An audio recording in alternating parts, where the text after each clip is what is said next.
You a hat dude though, huh? I'm into brands. You know, that's my thing, man. I'm into the big hat. I got you because I just became a brand ambassador for this hat brand. Ooh, you hooked that up yourself? Hold on. That's Fruition. I know them. Yeah, Fruition. Yeah. They're my people in Atlanta. Yeah, man. Yeah, I like them. They're good dudes too. So this one is Bellissimo. What's up, Ron? What up, Ron? What's good with you, brother? How you doing, Tahir? Good to see you, man. Likewise, man. See that, Tahir? Yeah. Oh, wow. Yeah. That's clean. Like all this stuff Fruition do, I went and bought my own feathers and shit online. Yeah. Hey, that R is hard, bro. Putting the R on it. You know, when your hairline's strong like Ron G, you ain't got to think about this shit. I appreciate it, man. Put it right there. Plug me up too, baby. Get me ready to go. I'm about to Zoom with the homies. Hey, Tahir, so you get a 7-Eleven deal? Did you get it? Man, we're gonna see what's happening, bro. They hit me with the we love your work. We're looking forward to working with you. Do you mind if we post a video? And I'm like, yeah, go ahead, post a video. You know what I'm saying? Get me looking good. But I went to their page. They didn't have no videos that did the numbers like my video did. So I'm like, man, this might not go. I thought they was gonna throw some money at you or something. That's what I mean. That's always the goal. You know what I'm saying? That's always the goal. So we'll see, man. I ain't gonna like just throw all hope to the wind just yet. But it is what it is. It happens sometimes. So got you, bro. I'm proud of the work you're doing, man. I'm so proud of you, dude. Thank you, bro. I appreciate it, man. Hard work and consistency. That's bro. You said it. Man. You made it sound so easy. When we was at the Comedy Union in the little I call it, I don't know what it's called. The dugout. And you was like, bro. Oh yeah, the little outside area. Yeah, man. The flower pot with no flowers. Mm-hmm. And the tree trunk. Yeah, you was like, man, just be consistent. I was like, man, all right, sound too easy. But now the stuff that has came just for me posting every day. Yes. Yeah. My life has changed. Man. Consistency is key, bro. It's just you have to condition yourself to do it. Yeah. Brother Jordan, what's up, man? What's happening, man? Y'all sound like y'all having a conversation. Oh man, we usually do. I just started posting today. I'm doing it, and I did like 35 today. And I was like, you know what? I don't want to. Wait a minute. You posted 35 times today? No. It felt like it to me though. I was just thinking. Nah, you've been on it, Ronnie. Y'all been on it, bro. And I love y'all podcast. Man. Yeah, podcast is killing right now. Appreciate it. I'm trying to make all this money talking. Yeah. Hey man, we still trying to monetize. I was in the clubhouse getting all the gems and stuff, how to monetize stuff. So like I didn't even know. Ronnie, what call me after this. We'll talk. We'll get you set up. Yeah, I got frustrated. I thought y'all was already straight on that end, but I got somebody for you. I'm talking about like for me on my personal YouTube and Facebook too. So you know what I'm saying? Gotcha. Okay. But yeah, I don't think we have I talk to you. We'll talk. Okay, cool. You got anything that you can wipe the your screen looks a little cloudy. Weed juice off of your camera? Oh, that's good. Straight shot. Oh yeah. Like he in a dream sequence. That's way better. You say the dream sequence? I'm like I'm about to sign. You know they get cloudy around the edges to go to a dream on TV. Absolutely is what it looked like. That's hilarious. Hey, Ronnie, y'all still posted up at the same spot for the podcast? Same complex, different suite. We like around the corner, but 85 South is over there close. Oh, cool. A lot of people's studios over there. DJ Tune, that's a lot of lot of Atlanta. Boy, look at that jacket. Ronnie Jordan. What up? What up? Spank say the link ain't working. Give me a second. Let me get him send it again. Get him the link again. You just got signed to TDE to here. You good? Everything? Hey man, I've been out here in LA. Been out here in LA for so long. I'm starting to look like one of these niggas, man. One of these niggas. One of these niggas. He don't want to go to the store no more, I see. You say what? So you don't want to walk to your little corner store no more. Oh no, ain't none of that. Oh, yeah, you stay moving for real. We know. I like that background, Ron G. What is that extra on your walls there? This is an accent wall my wife made, which is super dope. It's like panels, and she put all of them on this one. Right, it's like tiles. They come in like square tiles. Am I right? Yeah, she got them from the Asian store. Yeah, I'm sure they got it. I get sure they got it outside of that, but yeah. It's called the Asian stores to be in the mall. They sell a bunch of stuff with no names on it. That's it. Like a small, you know what I'm talking about? It's like one of those stores. Yeah. Yeah, because they got some like wavy ones. They got a lot of different textures, and you can paint. You can paint those too. These you can't paint. I don't think so. You probably could, but I wouldn't even bother to paint these. But it's terrible if you're doing a podcast. I don't want to have them in the back because if you shine light on it, it flushes out your face. Your face becomes white. Yeah, so that's why I got it like half and half. It's a good look. That look dope. Thanks, bro. Appreciate it. I don't know how I feel about that weed playing in the background, but you see that? It's a gluten-free weed plant. Is what it is. It's gluten-free weed. It's gluten-free weed. Hey, Ronnie, did you know Ron G was a clean comedian? Yeah, I don't curse. It's quality. It's a curse-free comedy show. Is what I do. I don't. Me too. Ronnie, listen, we were on Clubhouse last night. First of all, I got off around 2-something. I don't know how long they actually. I didn't get off to 4:30.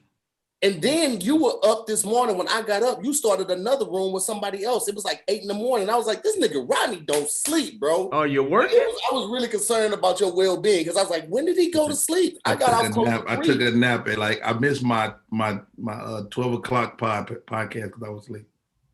Yo, it was. Yo, Ronnie, are you on Clubhouse yet? Yeah, I was on the other night. I was in the room. Yeah, Ronnie Jordan was in there.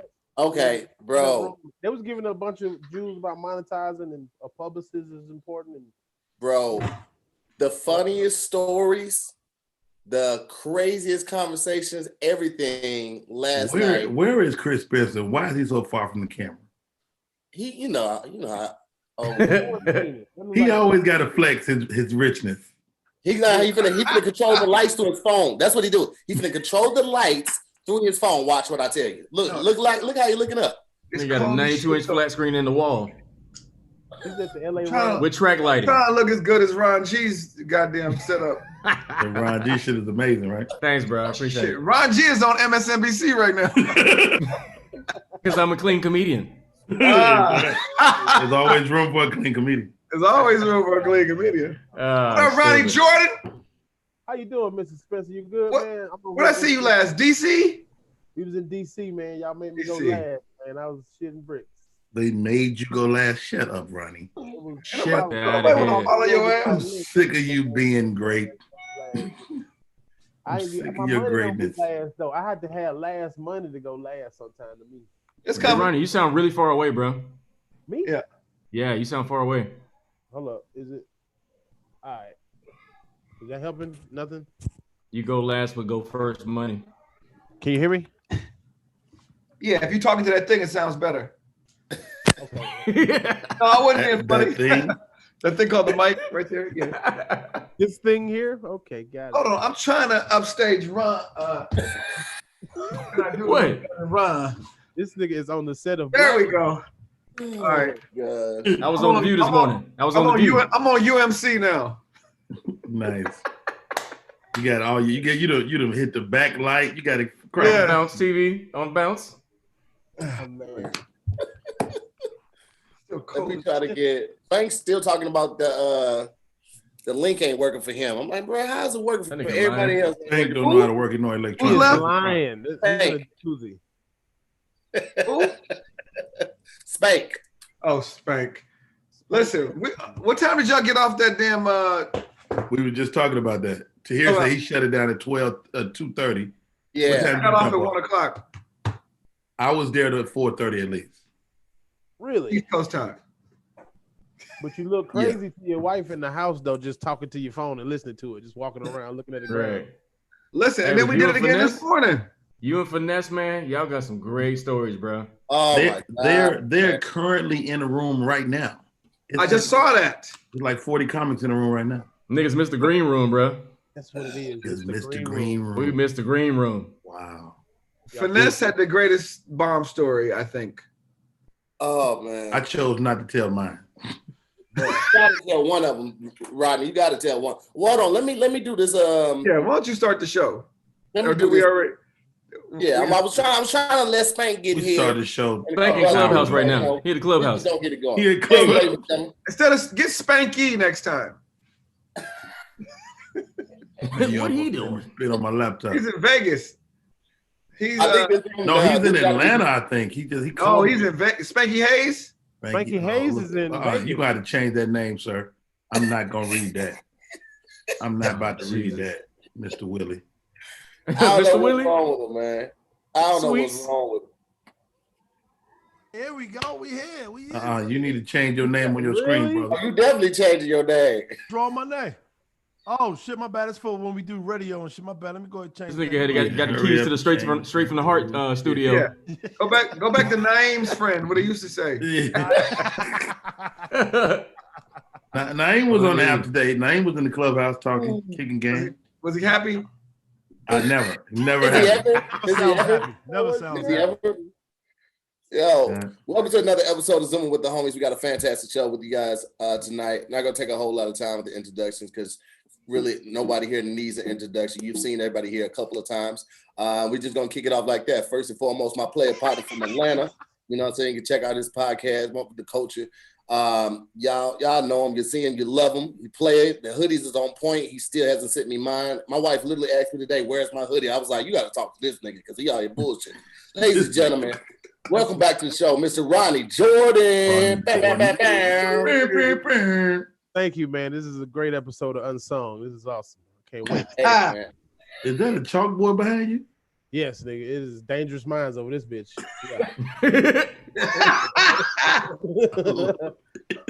I got Zoom school with a first grader and a preschooler, nigga. They be done at 10:30. Like, what's up next? Right on the board. Daddy going to sleep. Oh.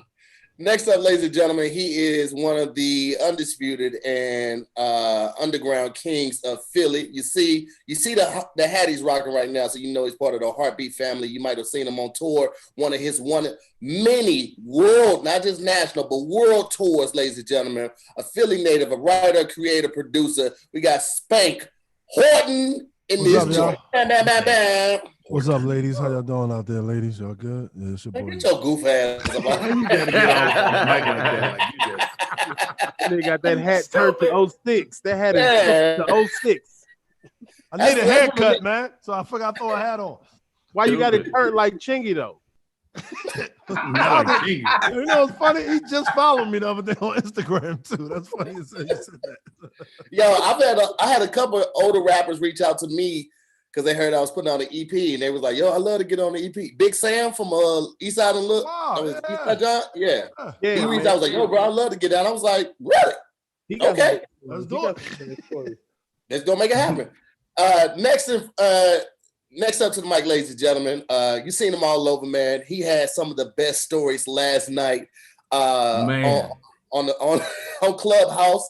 You seen him in semi-pro. He's been touring for years. He's on a podcast and TV show with D.L. Hughley right now. He was also one of the casting and writers of his own show, Grown Folks. Ladies and gentlemen, needs no introduction. Y'all put your hands together. Welcome back to the show, Mr. Jay Fearless. What up, folks? What's going on, y'all? I didn't even see Jay. What up, Jay? Jay got that goddamn. I'm finna open up cardigan, nigga. Hey, I'm jealous. I'm gonna return. It's chilly over here. The responsible dad sweater. Jay looked like the coolest librarian you ever met. That nigga be like, this nigga is dressed like a librarian that used to carry a pistol. Yes. Right. Hey, you got the pistol in your hand, Jay, pull it down. Hey, you better than this kid. They look like he No, kid, son, listen, son. Don't throw it all away. Hilarious. Hey, man, you better than this. Next up, ladies and gentlemen, this gentleman is a Grammy Award winner. One of the coolest people I've ever met, most solid brother, and authentic. I'll say that because you meet a lot of people out here that will fly by night, but this brother's always been solid with me from the day I met him, been a great friend to me. An amazing writer, producer, creator, and comedian. Y'all put your hands together and welcome back to stage my homeboy, Mr. Ron G. Hey, you said a Grammy? You got a Grammy, dog? He definitely said Grammy. I got an Emmy. I did say Grammy. I did not mean to say Grammy. I meant I got an Emmy, bro. I don't sing, nigga. Emmy. I just look R&B. You don't have to sing to get a Grammy, though. Guys. Nigga, you got me looking around going, I was trying to figure out which one. Which one is he talking about? I know Ronnie Jordan is dressed like he got a Grammy, but it couldn't be him. Your comedy album could get a Grammy, though. Yeah. And you're R&B. You the R&B comedian, right, Ron? I am, but I can't sing though. But look, if I got 3 moves, nigga. You can't get a Grammy if you don't have a cussing sticker on your goddamn album, and you got a clean comedy CD. I don't know. Wait, Ron, what you get an Emmy for? I only cuss when I'm naked. I was consulting producer on United Shades of America on CNN. Oh, nice. Yeah, bro. That's what's up. Hey, do we got to put up with Ronnie doing this shit all show? Do we got to put up with this shit like this? Yeah, it's got to be a better way. It got to be a better way, Ronnie. Come on, Ronnie. Come up with something else. This shit right here is annoying already. Go ahead, bro.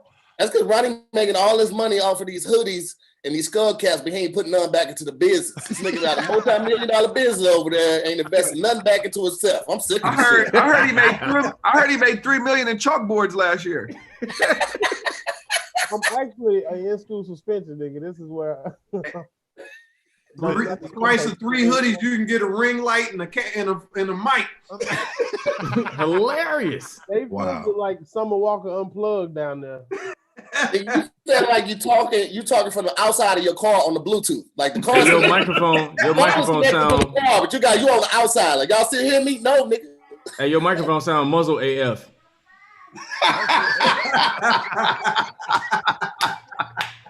You sound smothered AF. Next up, ladies and gentlemen, he is one of the OGs and highly respected amongst the younger cast, but he's bridged a lot of gaps, especially for me. You've seen him on tour. You've seen him on the Monique show. He had moved out to Atlanta right as I moved out to LA. And everybody kept talking about, yo, my big bro Rodney.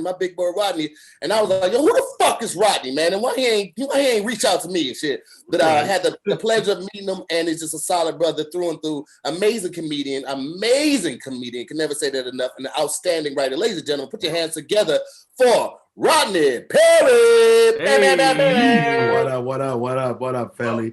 Hey, so Rodney and Chris, man, do y'all know that it's funny? When I first moved out here, y'all were where I am now. It's weird. Like, y'all were like the guys I looked up to. Happily married? That too. Yeah, man. Like, just y'all the ones got married. I first got out here, I was full of hope and all this, you know what I'm saying? Before you know how the industry. You came out with a commercial though. You came to LA with a commercial in Checkers and Rallies. Dope, I remember that. That was dope. But it's crazy, like cats calling me OG now. Like, nigga, I just host Chocolate Sundays. I ain't no OG. You an OG. You got over a decade in the game. Yeah. It's just weird, man. But I you in. You got the juice now. You got the juice, kid. You got the juice. You better than that. And we actually know that guy. I know Mitch Marchand. Yeah, we know Mitch. Yeah. Hey. Last but definitely not least, ladies and gentlemen, welcome back to the show. It's been a minute since he had a chance to grace us with his presence because he's been working on 66 movies and 48 TV shows, 36 commercials. He's producing small projects and passive projects all at the same time. Ladies and gentlemen, y'all clap, y'all make some noise for one of the kings of LA. I didn't even know he had a late night show at one time. I just happened to be know that? I did not know this. He's got that vibe. He had all these baggy pants. He came out like Montel Jordan. I was like, well, what in the hell is going on here? Ladies and gentlemen, a comedian, writer, actor, producer, director, father, husband, philanthropist, rich as fuck. Y'all start putting your hands together. Chris Spencer. Yeah. I got the same amount of money as Demetri. Hilarious. Three people that got that should be laughing harder. Demetri is his bad. Demetri is the comedian security guard. I wouldn't call him bad. No, hilarious. I know what you're talking about. Bad, not bad, but I wouldn't call it him wrong. Good. You said his name wrong. How you say it? Demetri. No, this is Demetri. Oh, he's to wear like a security guard outfit. Yeah. He's a nice guy. He's a really nice guy. You can still be bad, Ronnie. Yes, Ronnie. Nice you can be nice. Yeah, you can still be nice. But you know what's so funny? Whenever you say something about somebody, we make sure like we come back with something positive. Positive to say. You gotta know what I throw mean? positive in there. Like even when we'll move on to the show. Go ahead. Yeah, don't do it. Don't do it. Do it. See, it feels better. He's a real nice Listen, guy. we're gonna get into it because that's gonna come back. I promise you. Ladies and gentlemen, everyone here is a comedian, traveling comedian. We can't effectively do our jobs right now thanks to the Rona. So if you guys want to bless the guests tonight with a little something, they would be more than thankful. I would be more than thankful. Please take care of the guests while they're here. At this time, I'm gonna ask anybody that wants to change their name to the Cash App to go ahead and do that. So the guests already took your mind. Y'all see it. Who the hell would if we had a show, who would close this show? The last person he announced. Ronnie. No. No, Chris Spencer, sir. Chris is gonna host. It will be Chris. Yeah, Chris would host. No, I would host. Wait, time out. I'm gonna host the fuck out of the show. That's what I'm Have gonna you do. ever seen Rodney Perry do an hour? His show. Yes. Ronnie Perry's going last. Okay. Have you ever seen Jay Phillips do an hour? Yes. Yes. Okay. Banging. One of them two niggas is. Have you ever shit? This is a fucking room full of fucking. Don't nobody want to follow Ronnie Jordan monkey ass either. I'm about to say, I'm open. I did my special, nigga. That was hard enough. Nigga, I'm doing pre-show. No, you ain't. No, you ain't. Hey, T, here you I'm go, warming man. the crowd They're not up. responding. You T, doing here first you go, brother. impressions? Ron, you doing first impressions? Both the slots. Both the Y'all slots. ready for your and real hosting host? the Are first y'all event. ready for your real host? Coming to the stage. Are you ready for your? He got freckles on everything. Yo, He loves hot One dogs. in the time I morning. did a show in Miami, and it was J. Anthony Brown, fucking Marvin Dixon, and it was that show that they do, that the big annual show they do that. Yes, American Airlines. Were you there, Rodney? Oh, the Miami done it joint? before. I know you're talking about. American Airlines Arena. So 5 or 6 of us went up. Steve Harvey was hosting. We all thought we killed. I mean, we all did great. Then all of a sudden, he came out. All right, y'all ready for the real show? What? Whoa, wait a minute. Who said All that? right. Yeah. Steve Harvey did. And then, Steve was like Chris Tucker and Marvin Dixon and all these motherfuckers, but he just negated whatever the fuck we just did. Damn. Now that y'all warmed up. All right, now that you saw our 5 openers. Oh, That probably was one of Alonzo weekend. It was Alonzo, yeah, it was Alonzo morning weekend. I got an Alonzo memorabilia. Hold on. I did one of those. I did one of those in like 04, and I was like, I had like no business on the show. I was like, I got the year in. Alonzo morning guitar. Wow. This nigga said the guitar. Rodney, did we plan this? No. That was incredible. I know they're gonna ask me about. Somebody gonna ask me this one day. Let me get got my Alonzo guitar. morning guitar. I got my Fred Nigga Williams. added a E to guitar. It's a guitar. Guitar. Good. Yo, why Jay with the good posture? Like, what's going on? he looked like I swear I was gonna say he looked like a I'm in my old auntie. He was nigga world watching. right He was now. like, I'm trying to look through these comments. Oh, you I'm trying to look shit up. I got my glasses down, nigga. I'm trying to get, How you How do see you the see comments? You gotta comments? go on YouTube, huh? I had to go log into YouTube. That's you had to have I was another window figuring out open. the cheat code. Oh, have another window open so you can watch the YouTube. It's on my YouTube channel. So you just go to youtube.com and that sounds put it like in here and it'll pop up. Just What make sure you that say? that sounds like Oh, multitasking. great posture. Maybe I'll just sit Trying close. to amass quite a following over here on YouTube. Tell us about it. Yeah, I started the year at 3,200 and How come I'm at Rodney always be on 75. other people's show and turn it into his show? Hilarious. Ask me a he's question. a natural host. He's a natural host. Ronnie can't help it. He just likes to Ron, ask ask me a question. I'll Hey, be so Rodney Chris Perry. Spencer, man. Curious, man. So tell me about when you first started Chocolate Sundays. God, I was just about to ask you the exact same question, Ron. When did- Wow, that threw me off. That was awkward. Cool. So anything else you got going on you want to talk about? Actually, I have quite a few things going on, but fuck what I'm doing. Let's talk about the time you got the Emmy for working like Rodney. Emmy. Wow. Okay. You want to But learn they call something you from the you? mayor. Why'd they call you the mayor? You know what? It's so interesting that name came from when I was in LA when I first met you. I'm sure Remember this when joke you is first over. got This joke has to a be show over. on MTV? Tell us There's no about way that. this joke is not over. Hilarious. That is. Joke has to I'm be gonna over. stop. Wow. Anyway, lovely hoodie, brother. Is that Thank a you. gift? You got your entire family on it. Yes, my mother. Now, Remind me of go your ahead, T. brother. Here. Answer the How question. is he doing? You're about to tell a great story. That is a great question. About though, how it you all become the began. mayor. Yeah, that is a great question, though. Rodney, how are all your brothers? How old? How are they? How are they? Ryan is doing great. Ryan is actually Where is Ryan? Running a comedy club in Colorado Springs. You saying he married a white girl? What you saying? Called Second. You saying he married a white girl? What you saying? Oh no, he stayed with those though. He stayed with those. He hosted the show for us in Denver. Yeah, one with Colorado Springs. I don't know no black people in Colorado Springs. Ryan is it. Ryan is the black vote. Ryan is both of them. He a Crip and a Blood in Colorado Springs, nigga. I'm both. Cuz, what you say, Blood? Yeah. Blood. Hey, they go right back home from after voting and be awkward in the car. That's a Hope you You did got the right something to thing. say at the protest, guys. Let them talk. My brothers are great though. Thank you for asking, Chris. My husband life matters. Ryan made me mad because this nigga, I have never seen. I mean, we've all had great first sets. This motherfucker was fantastic. His first time on stage, poised. The nigga was telling stories. I'm like, I think he's a liar. He had it though. He sat up there and watched. He had it though. Wasn't he DJing at the He was union? the DJ. No, but it was weird. Like there was no.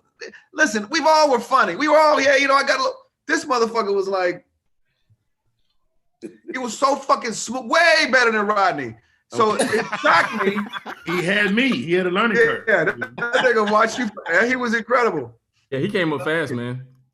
Oh, you got the cheat code, man. He stayed with LeBron. It's like Bronny over there. Bronny gonna be all right. You know, the hardest thing for a comedian sometimes is to have a sibling though that's in the game. Right. You know, but lucky for him, like a lot of people, unless they know us, don't really know that we're related that way. Yeah. That's how a lot of siblings do, though. They don't want to be known as related as the one that's more popular. I've noticed. That's why Guy Tori was Guy T for his first decade. Right. Really? Right. Yeah, Damon Wayans Jr. had a whole nother name. He was like, Yeah, stop. Kyle You look just Green. like your father. You look just like your father. Knock it off. What are you doing? Yeah. You got his That's face. not your father. That's your father. Right. You got on You a got his homie whole clown face. shirt. You got on a homie clown shirt at the show. They have on a living color T-shirt. Yeah, handyman.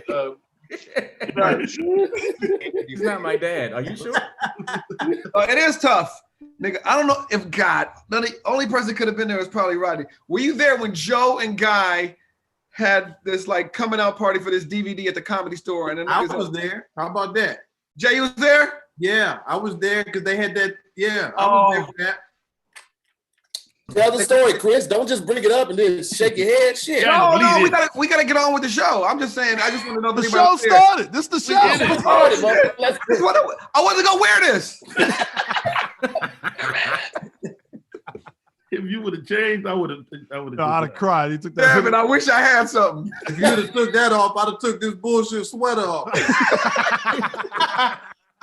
Take the sweater off, Jay. Don't If throw it y'all all had done away, that, I man. would have put some pants on. You're better than this, Jay. I thought Sweater that was off. Monica and Brandon versus down there. I didn't know what that was.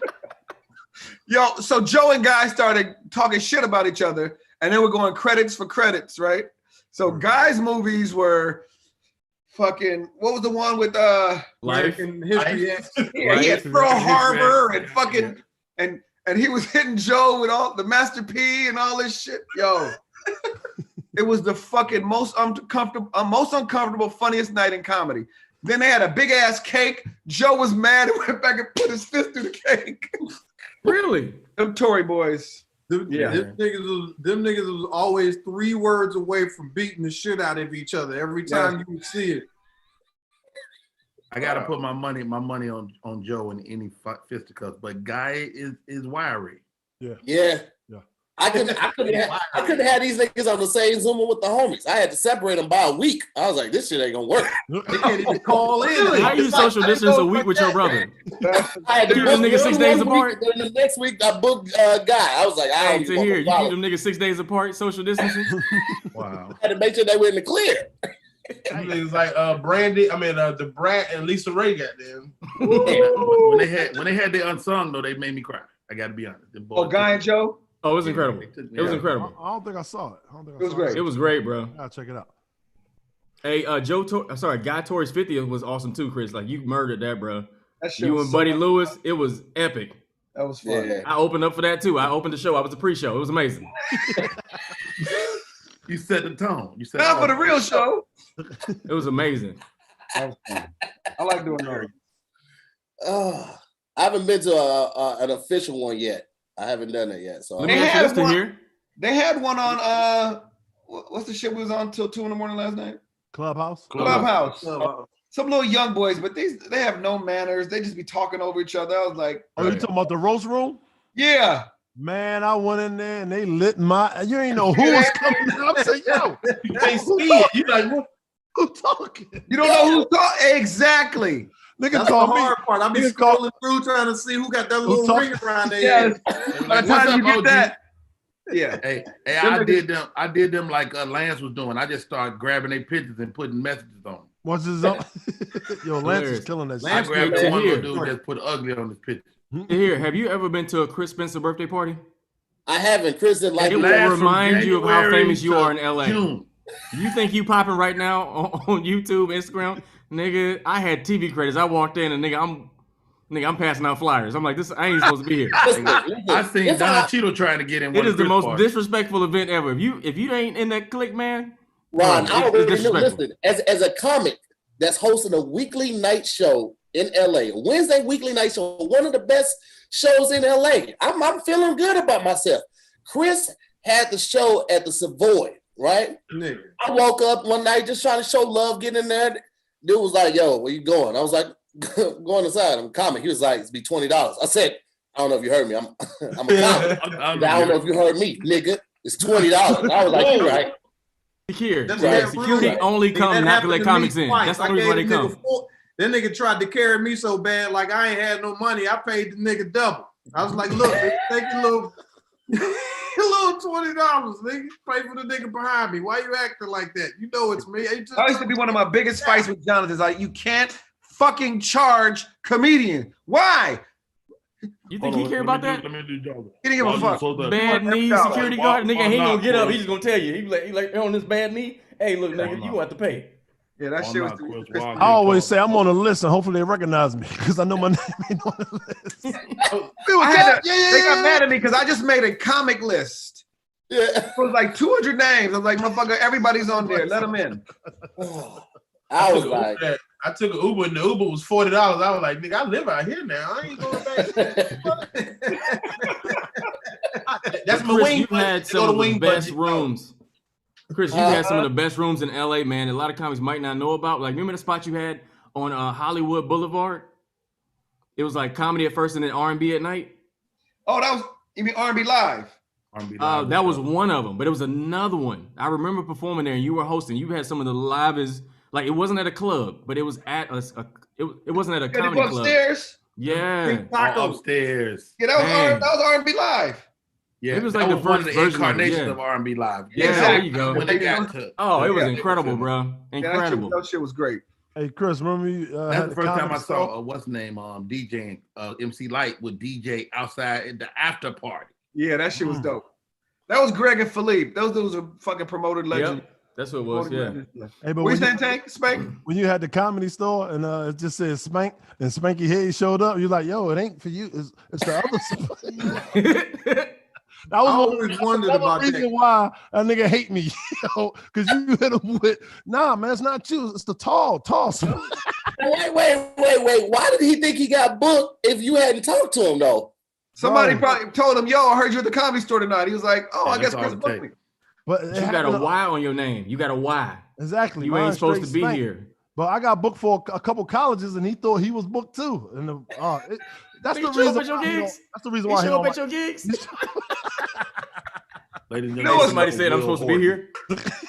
You know, ironically, I saw him the other day. His new 8x10s. The nigga had a plastic cup in his hand.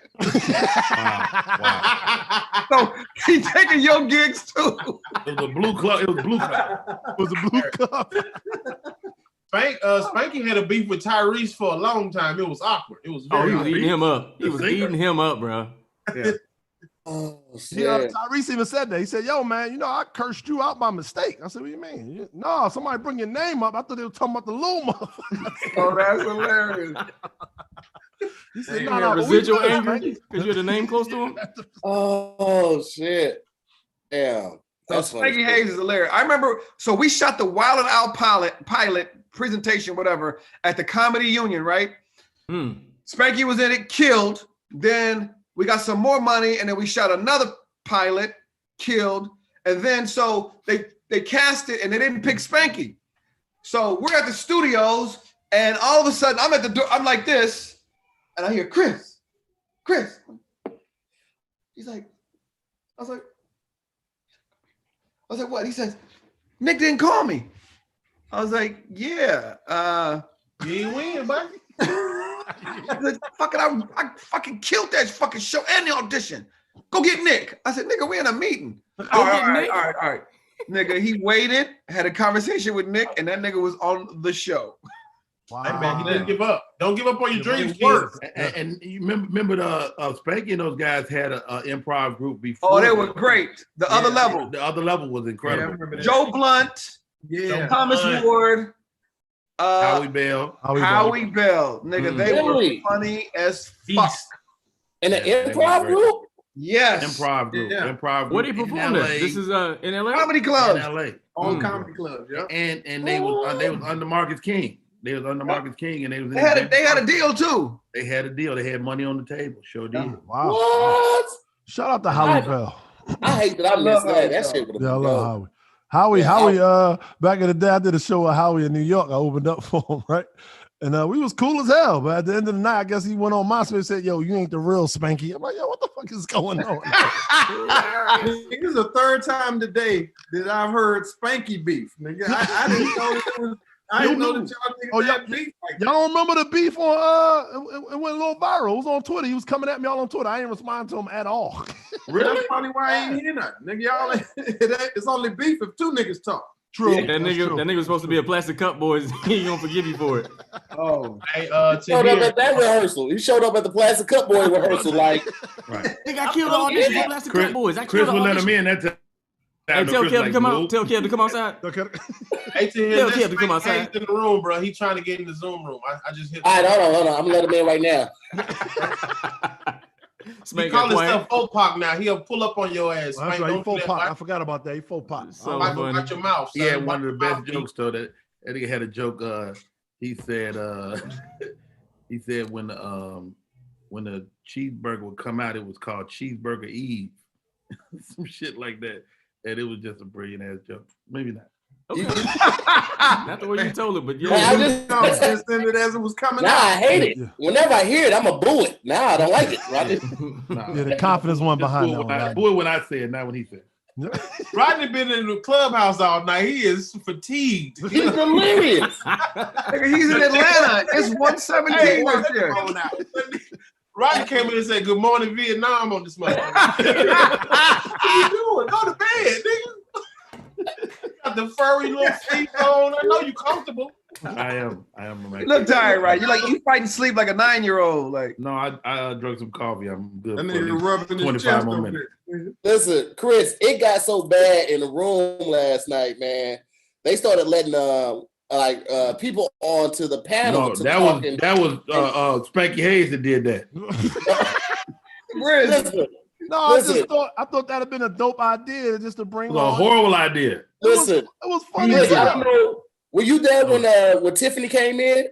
Yeah, it's a little Egyptian. Eritrean dude. Yeah. So shortly after you left, then they started bringing people up and asking them questions and stuff. Like I think you was gone by that time. So any dude that they brought up, if he didn't make them laugh within the first 3 seconds, they was on this nigga neck. I mean, Godfrey was nigga. You gave about 30 good seconds. It was like, yeah, this story sucks. We out of here.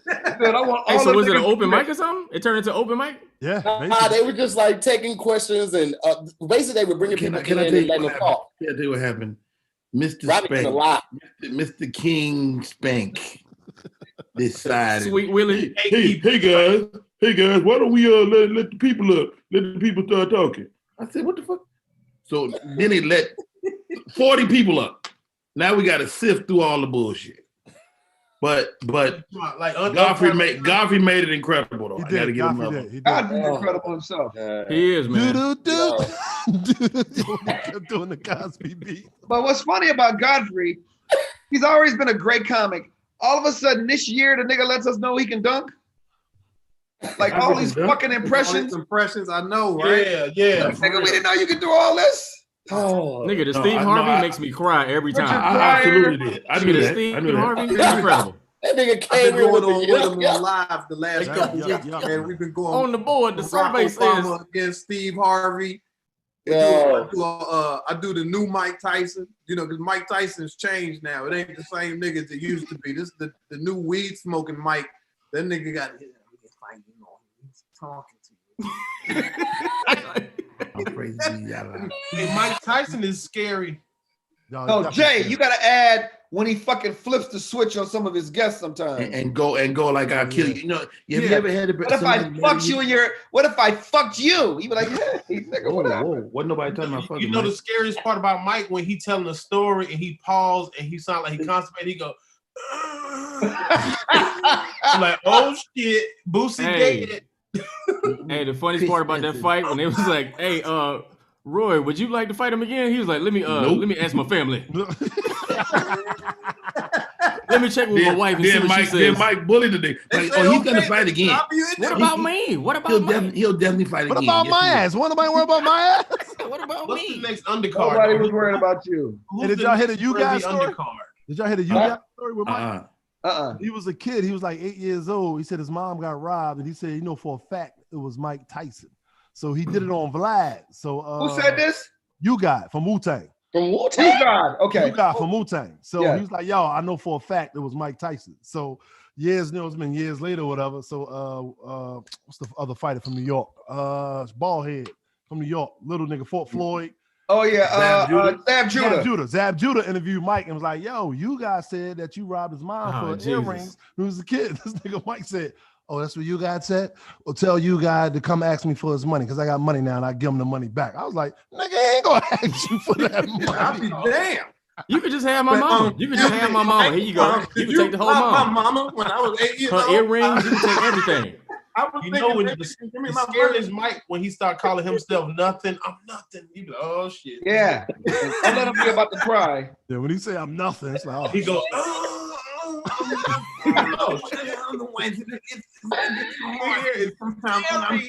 I'm afraid of him. I'm afraid of that guy.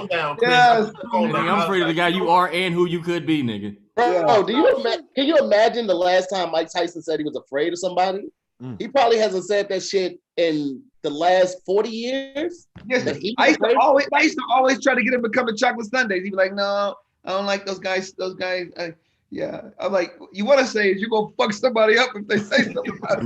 I will. I can't take it. I don't like when people talk about it. I know they're gonna come at me. I like, yeah, used to be you gonna fuck somebody nigga, God scared of Mike Tyson, nigga. Like, hey, bless you, brother. Bless you. Bless your family. He didn't have any like, hey. Mike used to hang out in DC a lot and go to like Howard Homecoming. So I've run into Mike when he was scariest nigga on the planet, Mike. With the short set and the dress shoes. Like that. Huh? He had on the short set. The time that we saw him, to let you know that he was still on that bullshit at the time, we were standing on the fence right outside the 7. There's a McDonald's right on Howard's campus, and everybody would just walk through there. That's kind of what homecoming was. And he walked by, and somebody was like, "Oh shit, that's Mike Tyson." And one of the dudes in the group did his voice. They was like, yeah, that's Mike Tyson. This nigga heard him and turned around and stepped back and took 2 steps forward and said, what the fuck you say? I didn't say nothing, actually. Just like on ready for the bullshit, dog. Like, what's happening? Nigga, if you on your parents' insurance, you can't talk to Mike like that. No. Have you seen nigga he on a meal plan and on his mama insurance trying to talk some junk. Like nigga, you gonna be on a meal plan with all liquids. Dang. Bigger, that part right there. Mouth stitched together. Chris, you were talking about when you started Chocolate Sundays last night and how all the famous celebrities would just come. Did you reach out to them? Or you said that Pookie had the contact list or the email blast, or was it just word of mouth? Well, I at that time I knew more celebrities than Pookie, because Pookie had just kind of moved back here. No disrespect. Pookie got fucking. I got the people who didn't pay, and Pookie got the people that paid. Right. So, it just the word of mouth on a Sunday just started to spread, and his marketing prowess was fucking ridiculous. Like, right. We were sending emails out to people were in buildings in Koreatown going, what is Chocolate fucking Sundays? Flyers everywhere. He just had a knack for doing that shit. And so in terms of celebrity, I saw him, these are my peers. So I would see them and say, yo, come to Chocolate Sundays. and they would tell other people, and they would tell other people, and it just became an event. But Chris, the It energy, was man, definitely I the place remember to be. I was in Atlanta, man, like early 2000s, and I came to visit, bro, because James Andrews, y'all went to UCLA together. He went to my church in Atlanta, and he, I guess, connected me with y'all, and I finally got up, bro. But the energy being used to, like, I remember in Atlanta, I was performing in bars. You know what I'm saying? And niggas come to watch the game, and it's a comedy show that just happened to be there. You know what I'm saying? But to walk in that room and all that energy, you got people looking down on you. Like, it's the most intimidating thing to a comic who ain't never seen them lights before. Like, it was, but you had it rocking, bro. It was crazy to see it. And you got to think, Chris Spencer has this simultaneously with the Improv Monday night being crazy. So this was two nights, crazy. You know, back to back. That was crazy in LA at that moment. It was 3 because then Tuesday night was Tuesday was Tuesday was crazy. Yeah, Guy was actually first. Guy was first. Guy was first. Oh. And then Guy kind of teed it off, and then remember Giroux came around and started doing Tuesdays too. It was like Joe Claire hosting. Joe Claire and Red, maybe? Joe Claire was fucking. Joe Claire had a band. That shit was fucking incredible. I'll be honest with you. I was up the that was way after what we talk about this time frame though. Yeah. No, but I was up to host that. And once I found out it was between me and Joe, and I was like, nigga, please give it to Joe. Joe, I wish that he would do a late night show because to me, that's his vibe. His vibe is a late night show. And I was like, this is your chance to show him that's what that is. What about Zoo Man hosting Monday night? Was that shit? Let me tell you something. Whatever you've seen, of course, D-Ray is amazing. What they doing over there Monday night with him and Spike and them built, that's all great. But the time I remember mostly when Zoo Man had, and it would be people all out in the lobby, all upstairs. Like the showroom was packed always like it is now, but the whole vibe, the show was spilled out onto the street. I met Denzel Washington. I stand outside there. Wow. When was that, man? Like, what year was that? Do you remember? Like, around what year? This had to be 98? Oh, no, 90s? It's not that far back. No, sir. But maybe 2000. Jagged Edge, No Limit. I think it's 98, 99. You might be right. 01. Because you know that's what Sarah Rainmaker and Sarah Rainmaker. Yes, and then people. Where was this at? What spot was this? This was the Hollywood Improv. Oh, the Improv. Like what D-Ray is right now. That show has been going on that night for a couple of decades. I remember a funny story. So I used to always go black room, white room, black room. I bomb in the black room. I don't want to see niggas for 6 months. I go to the mainstream room. These niggas ain't laughing the way I want them. I go back to the black room. I finally got them, right? So I remember one night I went to I went to Improv on Zoom Man's night, and Pierre was there, right? And me and Pierre used to always go at it immediately. As soon as he sees me, it's no even hello. It's just.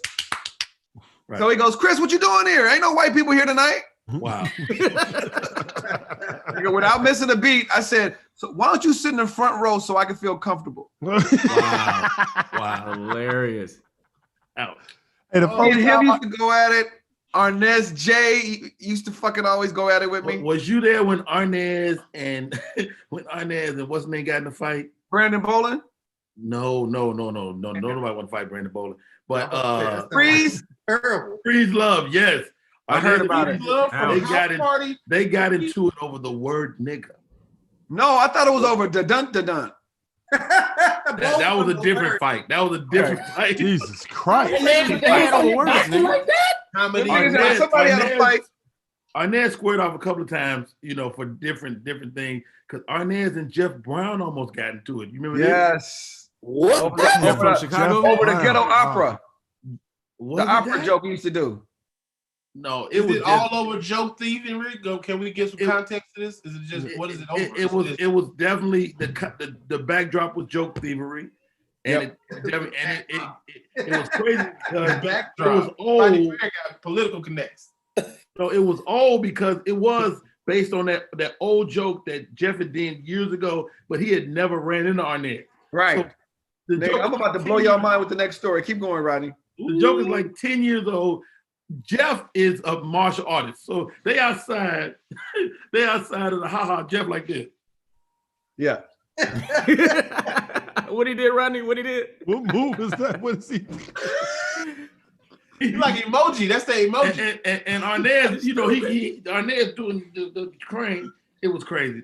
They never did fight. Did they have on slacks when they was doing this? You know, Arnaz had them dress pants. He like to pull up, so he had all that on. It was crazy. But you have to tell how it ended. Please tell us. They never did fight. They broke it up. They were afraid it was gonna slip. Martial art poses. Both niggas had dress shoes on. Poses, and then you know what? Next time, these niggas was bogan. They was bogan. Like that shit like Street Next Fighter. time you say the dun dun nigga, that's you, nigga. Next time you say the dun dun. That's your ass. The dun dun then, nigga. What's up? that. You know, they got to fight. Have you ever heard the joke? The two dudes arguing about the joke. You ever heard that joke? There's a joke about two niggas arguing about whose joke was first. He said, "Hey, nigga, stop doing my joke." He said, "Nigga, that's my joke." He said, "Nigga, I've been doing that joke for 8 years." He's like, "Nigga, I've been doing it for 6." Yo, come on, man. You lost, man. You just lost. I've seen some great joke thievery moments. One night, Trifling, I remember Trifling. aptly named. You ever heard of him? Anybody?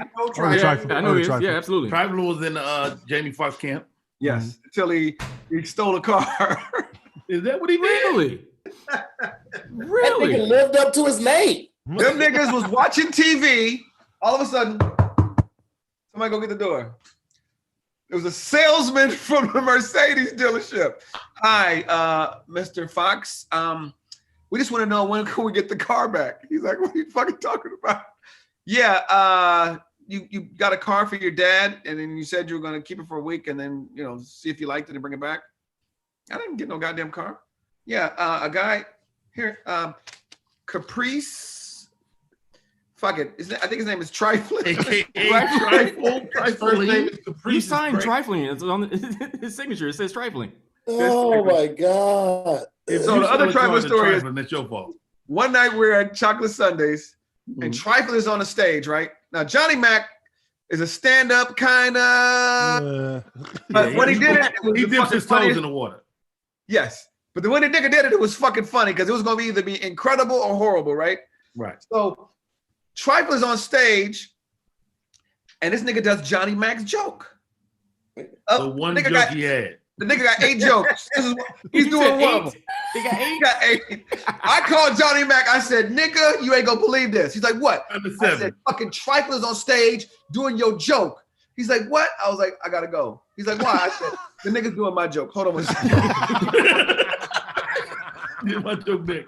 The nigga did my joke right after his joke. But here's the Arnaz J story, which is funny. Oh, shit. Back to Arnaz J. I'm not gonna say Arnaz J is a thief, but this is what he said this night, and I was like, a little hacky. I looked for pearls. I was looking for my pearls. So it was me, Ian Edwards, and JB. Me, Ian Edwards, JB Smooth, Arnaz, and somebody else, right? So I said to Ian, I go, "Yo, my family's Jamaican, and I want to do this joke about how Jamaicans talk, but I'm not sure. And I know, you know all them fucking New York comics." And I told him the joke. He's like, "Oh, I think Smokey Suarez does something like that." I was like, I didn't forget it. Without missing a beat, Arnaz goes, "Hey, man, just do it till y'all meet." Yeah. Wow. Listen, none of us gave each other eye contact. Whoa. I was looking straight. Ian was looking straight. JB was looking straight. Wow. And I was like, and Arnaz left. I said, "Did you hear what this nigga said?" Nobody. Whoa. Do it till y'all meet. I was like, damn, is that how you supposed to do it? What's his name approached me? He thought I stole his joke. Who? Kevin Tate. Kevin Tate. No. Kevin Tate. What's the joke? What happened was it was a cell phone bit. Try to hide your cell phone from your lady and just little things that's going through with the cell phone. Yeah, I had that joke. A million comedians. 4,000 people doing those. Exactly. Yeah. So I think we did. It might have been Chocolate Sundays, and I think he went on before. How about both of y'all just stop doing it? I stopped once I put it on TV. I stopped. Hey, Spank, put the mic down. You're better than that. You're better than that. Wow. So, you're better than that joke. Sunday night, we do Chocolate Sundays. He go on before me. He do the jokes. I say, all right, I can't do that, whatever. So I go on and do it. So Monday, he wasn't on Monday, but he was in the room. I said, well, let me do this joke so he know that I didn't just steal his joke. No way I could come up with a goddamn 10-minute bit right the next day. So I do my joke. At the end of it, like, yo, man, I can't believe you stole my joke, man. I just did that last night. I said, Kev, I had the joke, but I couldn't do it because you did it in front of me. So I did it tonight because you was in, just to let you know. So you think I'm that good to come up with a 10-minute set that fast? Whatever, man. I said, God damn, man. But I put it on TV and I said, I ain't doing it no more. You got it now. Take that with you. Hey, first one. Game dirty, baby. It's dirty out here, baby. Shit. I had a nigga do my joke on Revolt and sent me the clip. I said, yo. Wow. Oh. That was his thank you letter. I hosted the show. I hosted that show. I sent him the clip of me doing it in 2008 on First Amendment stand-up. I was like, this when I did it. Nigga. Carlos Mencia took my joke and did it better. Jesus. The nigga did it. The nigga added Spanish to it. I was like, this nigga's fantastic. Joe Rogan was putting him out so bad, yo. Joe Rogan put a Bill Cosby clip and then Carlos Mencia. Yes. Said, God damn. Yeah. Word Was for it verbatim? word. Was it It was verbatim? basically verbatim. Verbatim. It was the football. Wasn't it the football? The football, joke? yeah, the football joke. Yep. Man, I'm talking about word for word, bro. He said mom to dad. Yeah. Yep. Yeah. That's exactly what it is. Let me show you this is the coldest. This is if you steal a joke, you got to do it the way D-Ray did it. Okay. And listen, nobody on here does not like D-Ray, but this nigga did the smoothest shit ever. So the nigga calls me. He says, yo, I just got to tell you right now, last night I was in Detroit or whatever. Shit got rough. And nigga, I did your joke. I said, what you want? He told me the joke. We both laughed. That was it. 5 or 6 years later, D-Ray calls me. He said, yo, I just shot my special last night. Oh, I was like, nigga, good shit. He goes, I just want you to know, I did our joke. Not our joke. Not our joke. Not our joke. Remember the one? I just want you to know I did our joke, nigga. I was hilarious. I had Hey, y'all one of got those joint calls. custody of the joke? Yes. I had one of those calls. So Cat Williams drops by my house. He's at this point in his career, he's already Money Mike. You know, he's already Money Mike. He's almost gone. Are y'all in the Bay? No, we're in LA. This is after Friday. Okay. And hey, I'm outside. Come out, dog. I come out. That sound like pistol shit. I come out. The man, let's ride around. So we ride. You know, he's like, you know, I can't really walk into places no more. I can't. You know, hey, you want to pair Jordans? I'm like, nigga, what? No. Wait. He didn't even ask your size. He was like, you want some shoes? Yes. Did he look at your shoes when he asked you? Hey, you want some shoes? I said no initially. I said, you know what? Yeah, let me get some joy. So we walk. He said, yeah, you know, I just shot a special. I said, okay, man, that's good stuff, man. Congratulations. Yeah, I used one of your jokes. I said, what joke you use, Cat? You got a joke about blah, blah, blah. I don't even know what it was. I was like, yeah, that's definitely mine. All right, man, you know, I mean, don't even trip. What do I owe you? I said, you don't owe me nothing, man. I mean, you know, we go back too many years to worry about one little joke. All right. So we still together for another couple hours. And I go, you know what? I got a check coming like next week for a gig of deposit. And I don't want to have to wait for that deposit. If you could loan me like $2,000 till this deposit come through, you know, and I'll get it back to you. I didn't see this dude for 4 years. After that, I did not see him. So he never gave me nothing for the joke, and I don't care either way. But I don't even remember what the joke was now. Boy, the reply to this shit finna be off the chain. It's going viral. It's a true story. Turn it on live. And you know how it's gonna go. Rodney Perry and Kevin Hart's boy coming at Kevin. Hey, Spank, he breaks his silence. Rodney finally breaks his Plastic silence. Cup boy and Rodney Perry breaks his silence. Rodney Perry knew his Plastic Cup boy. He's at 11. The funny thing is, Rodney gave up all his friends to become sat up there and just watched. Yeah. Nigga, all the Plastic Cup boys used to be Rodney Perry's best friends. Kevin stole all my friends. Hilarious. This nigga stole your jokes. The other nigga stole your friends. All Kevin's legitimate Nigga, you a friends Chevelle, don't you? are useless. Spank. You a Chevelle then. stole my best friend too. My roommate was fucking Wayne. That was my roommate in college. You stole your friend too. He was my roommate in college. That's how Wayne came around. The nigga took Pookie from me. It's the French invention in this bit. Intervention. That's so funny. Kevin ain't shit. Hey, it's all Kevin's fault, bro. No, Kevin is just a better friend than we were. We were. Zero fucks given is how he feels about us.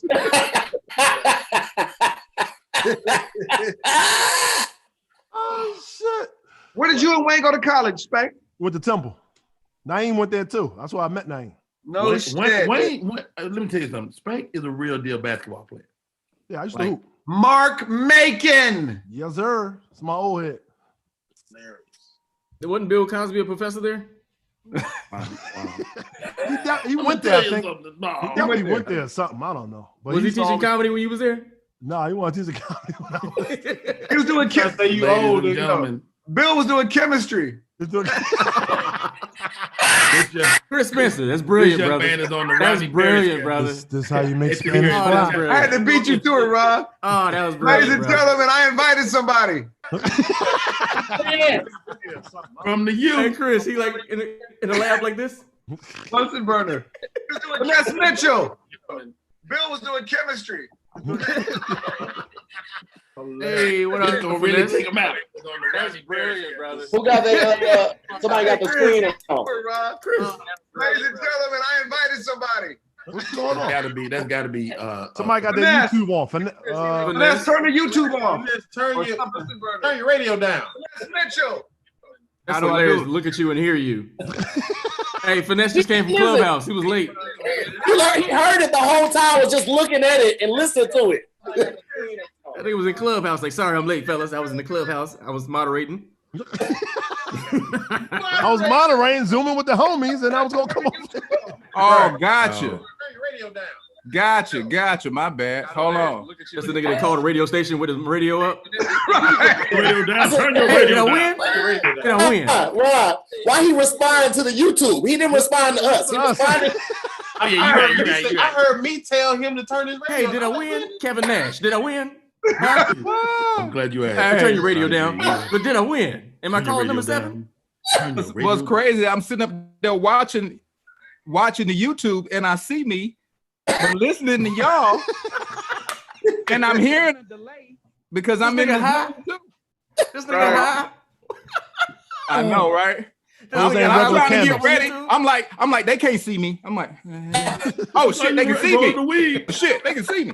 You can see everything. Hey, I didn't know you smoked weed until right. Nigga, it's like seeing one of your teachers with a blunt. Like, Exactly. yo, what the fuck? Hey, Ron, it's like seeing a nigga you respect. Seeing a nigga you respect we get knees. to it. That's what we doing. We get to it. Let go. It's like seeing a nigga you respect knees. You ain't never seen Obama knees before. You like, your knees? Professor Ogilvy? I remember when I seen Dr. King knees before. I remember when I did Rodney Jordan's podcast, and it was so much weed and so much smoke. It was like and I said, "No, man, I don't smoke." And so they kept trying to offer me weed, and Ronnie was like, "No. This is my friend. He get white checks. We not fucking up this man paper. Finesse, you don't have to smoke." But man, I'm sitting there like just shaking, like, oh, look at the It was high grade. It was good shit too. It's more than culture. Ronnie, I can tell you smoke that creme de la creme. And I don't know how you get that in Atlanta. Man, hey man, we don't discuss mob ties around here. You know what I'm saying? I got to get the paper in there, got the cushion. I get it. I had to teach school in the morning. Don't do that. You see the chalkboard. Don't do that. Am I the only one on here that don't smoke? Wow, that's crazy. I just excused myself to go get my blunt, and I come back, it's a whole nother nigga here. We tried to replace Jay Phillips. What happened? I'm high as shit now. Hey, Phillips got so much brown on, bro. It's so funny. It was like Jay Gone, bring in Finesse. Jay, put the blunt down. You're better than this, Jay. Put the blunt down, Jay. They got damn near the same outfit on. I thought the hats was the same and everything. I was like, these same niggas. Finesse, you play football too, right? Yes. I play football for Miami. What position? Look behind me. I played cornerback and strong safety. We won a championship in '91. I got kicked off for grades in '93. Tell them who was on your team. Shit, all of them. Dwayne All of Johnson, Warren Sapp. Like Ray the Lewis. Rock Dwayne? Yeah. Nigga, That was word. Dewey to Warren him. Sapp? You seen him with the turtleneck and the fanny pack on? Oh man. That was that was him? His That name year? was Dewey. Yeah, man. By the steps? Quiet dude, man. Man, I could tell y'all some UM stories. We had Rohan Marley on the team. That's my dude. This dude, he had just reached a settlement with his estate, and I believe he was getting in college like $75K a month, just as one of the sons, you know, one of the kids or whatever. Man, this dude drove his motorcycle on the practice field, and the coach was like, "Hey, get off the field. What's wrong with you?" Da, da, da. He gets the bike off the field. We in the huddle. This nigga butt pad starts ringing. This nigga pulls out the first cell phone I have ever seen. Nigga, that's hilarious. I'm like, damn. But that's my dude, man. I love that dude. That dude has done so much personal growth that he's an amazing guy right now. Yeah, Lauren Sapp, too. Is that the Lauryn Hill baby daddy dude? Yeah. Yeah, yeah. He had that nigga dick ruined hip hop, nigga. Wow. Yeah, he had to go through some album personal out of stuff. an angel because of this nigga's curve, goddammit. We can't get a second album because of this dude. Because of this nigga. Oh, that's real shit, though. That's real shit. Hey, Ronnie, she ain't been on time Somebody since. cash out Ronnie Jordan for that joke and that joke alone. Yeah, she ain't been on time since. That's hilarious. Remember the unplug after she came back after Miseducation? Wow. And she was just like, I was like, this nigga beat the back out. This nigga. Wow. Yeah, man. Yeah, ruin hip hop. Back in the Queens, you know, all that Ashe shit. Hey, Finesse, at one point tonight, man, I want you to, if you don't mind, to retell that story. Greatest story in Prince story, please, Prince. You talking about the Apollo? Where they started, then they did it up again. He had won them back, and then they started again. You talking about the Apollo The tier? Apollo story? Yeah. So, Nigga, Yeah. I told that story. I called Finesse. I said I told that story 46 times. And by tomorrow, it's gonna be my name inserted instead of his name. I mean, we hey, all Chris got was like, I told our bombing story earlier. I mean, we should I all told have our some bombing dope story bombing stories. Oh, We should yeah. all have some dope bomb. I brought, y'all know Matt Rife, right? Yeah. So I did me and Rob Gronkowski are good friends, and he did the Grunk cruise. So all his You was fan on base, that cruise? The one that went viral when he was drunk. yeah. Wow. So I Okay. was on that cruise, and I provided the comedy, and I brought Robert Powell and Matt Rife. Jesus Christ. And Robert Powell, Monroe, Louisiana. yeah, man. That boy, fun. I ain't seen him in a minute. I gotta check on him. Oh yeah. Robert is a Nigga got a Andre snack 3000 card and comedy. moved back home. he's a Down in Renaissance Texas. man. He Andre 3000 the comedy, nigga. I would agree with that. I would Show agree. up, release an album, get an Emmy, and then leave. Nigga killed ATL. So when I tell you that Matt Rife had the funniest bomb story from that cruise, because first of all, ain't nobody gonna tell Rob Gronkowski what to do. And Rob had never really been to a comedy show. And since it was his cruise, his show, I introduced Matt. Matt goes up to the mic. Rob don't like his seat. And Rob take another bar stool, goes up on stage and sits next to Matt as Matt is trying to tell his joke on stage. So Matt is looking at him like, I don't think you're supposed to be up here. And he's like, oh, I can be anywhere. Go ahead. Don't let me distract you. Man, Matt couldn't tell another joke. He couldn't finish a sentence. He was so shook that homie was just sitting next to him on the stage, just staring at him. And I was sure that I wasn't gonna tell homie that he couldn't, it's his boat at the time. I'm like, yeah, man, Matt. I mean, you try to sit in front of Thanos and do a set and see what happens. Tell Thanos to get off the stage. So that happened to me in Atlanta. Earthquakes uptown years and years ago. I was a super Rudy Poo. So I come down to Atlanta to do a set. I get a chance to go on stage, and this was when Tiny Lister would be in the club. So Debo Tiny, with the eye like this. Debo with the eye like this. So Debo comes on stage while I'm performing and stands up next to me with the whole thing. He's breathing. Was his eye still the same? His eye was still on the delay? Way peculiar. Okay. Okay, cool. And so I try to hit the eye, you know, and I try to he starts choking me. So he's choking me, and I'm trying to tell the joke, but I really can't breathe. I'm really so dying. It's a real choke. It ain't a No. choke. It ain't no TV choke. This is a choking. And long story short, I get off the stage. 2 or 3 lawyers come to, you know, you can sue this motherfucker, man. You ain't, people shouldn't be choking you. I'm like, yo. Only in Atlanta do the lawyers sound like that. I'm not trying to sue you. Bro. I'm not trying to sue this dude, but I was really shook. I was scared. My damn legs were shaking and shit. So 2 weeks later, I'm in New Orleans at a house party. Fucking Tiny Lister is there. He don't even remember me. You want some Jordans? He doesn't. No. He don't even remember me.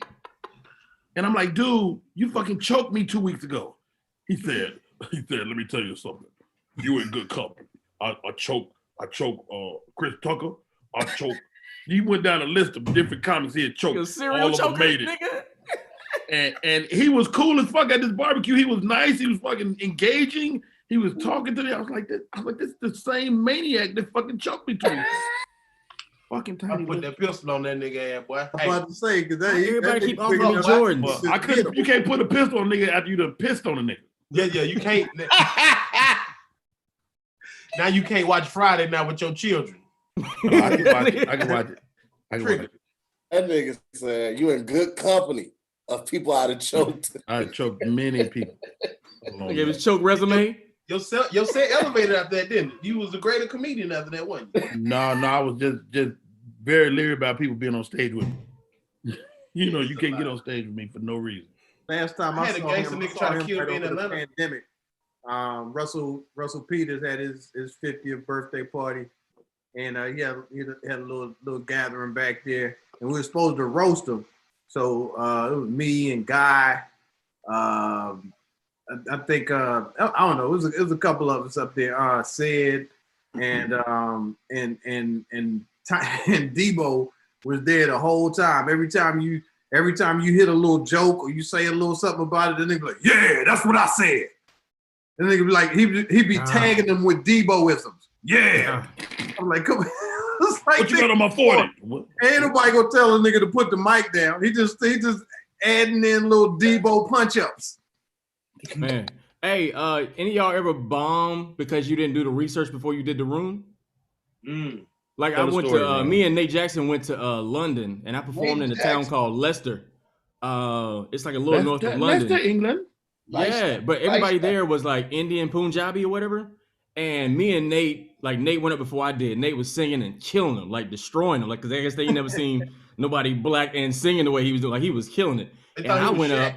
And I'm like, relationship stuff work everywhere. I'm like, I got this. I started doing my relationship stuff, hitting them with it. Neck tears. Like, you ever cry so hard, you have tears under your neck? I'm like, nothing. And I'm like, what's wrong? This lady was like, get out of here with that mess, mate. She ran out and she like cursed me out and left. I'm like, what happened? They was like, their whole town is all Indian. They have arranged marriages. So they marry for business, not for love. And I didn't know until halfway through my set that they don't do love. Like love is like business. You know what I'm saying? And I'm sitting here like, and Nate was on the side crying. He was like, nigga, ain't nothing work. He was screaming.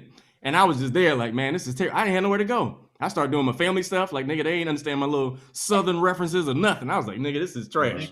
This is terrible. Where the Sigmas at? It was like, what? Funny thing is, you found out why you bomb. I never found out why I bomb. That was 20 minutes in. I'm like, why ain't nobody laughing? Oh shit! Dude, you can't even plan that one. That's just God. That's just all arranged marriages. Chris, I got one of them D-Ray stories where D-Ray came up to me on a Monday night and he was saying, "Hey, Finesse, I just want you to know something. If you ever get in trouble on the road on stage and you can't think of a joke, it's cool to do one of my jokes." I said, nah, I'm good. Why you say that? He said, I just want to, return the favor. I said, what? Jesus. D-Ray was like, yeah, man. If he one of the first comments ever told me, he said, hey, man, you get on stage, you stuck, man. Do a joke. Fuck I got you. Go into my shit if you can't remember none of your shit. Because I remember a lot of your shit. Go into it. God, your shit right here that I had written down in my pocket. Remember when me and D-Ray had auditioned for SNL, they brought us to 30 Rock. It was like maybe 7 people. It was D-Ray, JB Smooth. It was, of course, Kenan Thompson, Kel Mitchell. It was somebody else. But of course, that was the time when I had my Crouching Tiger, Hidden Dragon joke. And that shit was just a fire ass act out. Right. Listen, let me tell you where that joke don't work. It didn't work in Pittsburgh. Oh, go ahead and finish. So I did my set, right? And they got us in these little holding rooms, in these little cubicles or whatever. And, the cubicles are put together by these petitions or whatever. And so after I do the audition in the studio, this dude named Higgins and Shoemaker and a couple of the brass come into my little dressing room, and they said, so is Finesse your real name? I said, no, it's not my real name. They said, oh, okay, cool. They said, where'd you go to school? I said, University of Miami. They said, oh, okay, nice. Did you graduate? I said, yeah. They said, okay, cool. Are you in a relationship? I said, yeah, kind of, not really. Oh, shit. Uh-oh. Hold on. Lights went out. Damn. Hey, somebody in the chat. Hey, cheers, somebody. The tripwire on the man cave. Right. Like, this nigga got props. Somebody He telling the story and it don't go right, and then you bomb at your own house and they cut the lights. Anyway, so so they asking me all these questions, and he said, okay, well, nice set, Finesse. Nice to meet you. And they all leave. And I hear this. Psst. So I'm looking around. This shit was so out. He go, hey, Finesse. And I look at the petition, and you know how D-Ray got them green eyes. I saw this eye looking at me through the wall. So I get up to the wall. I said, what's up, dog? He said, hey, man, I think you got it. I said, why you say that? He said, because I went before you, and didn't nobody come in here and ask me shit. I was like, oh, well, we'll see.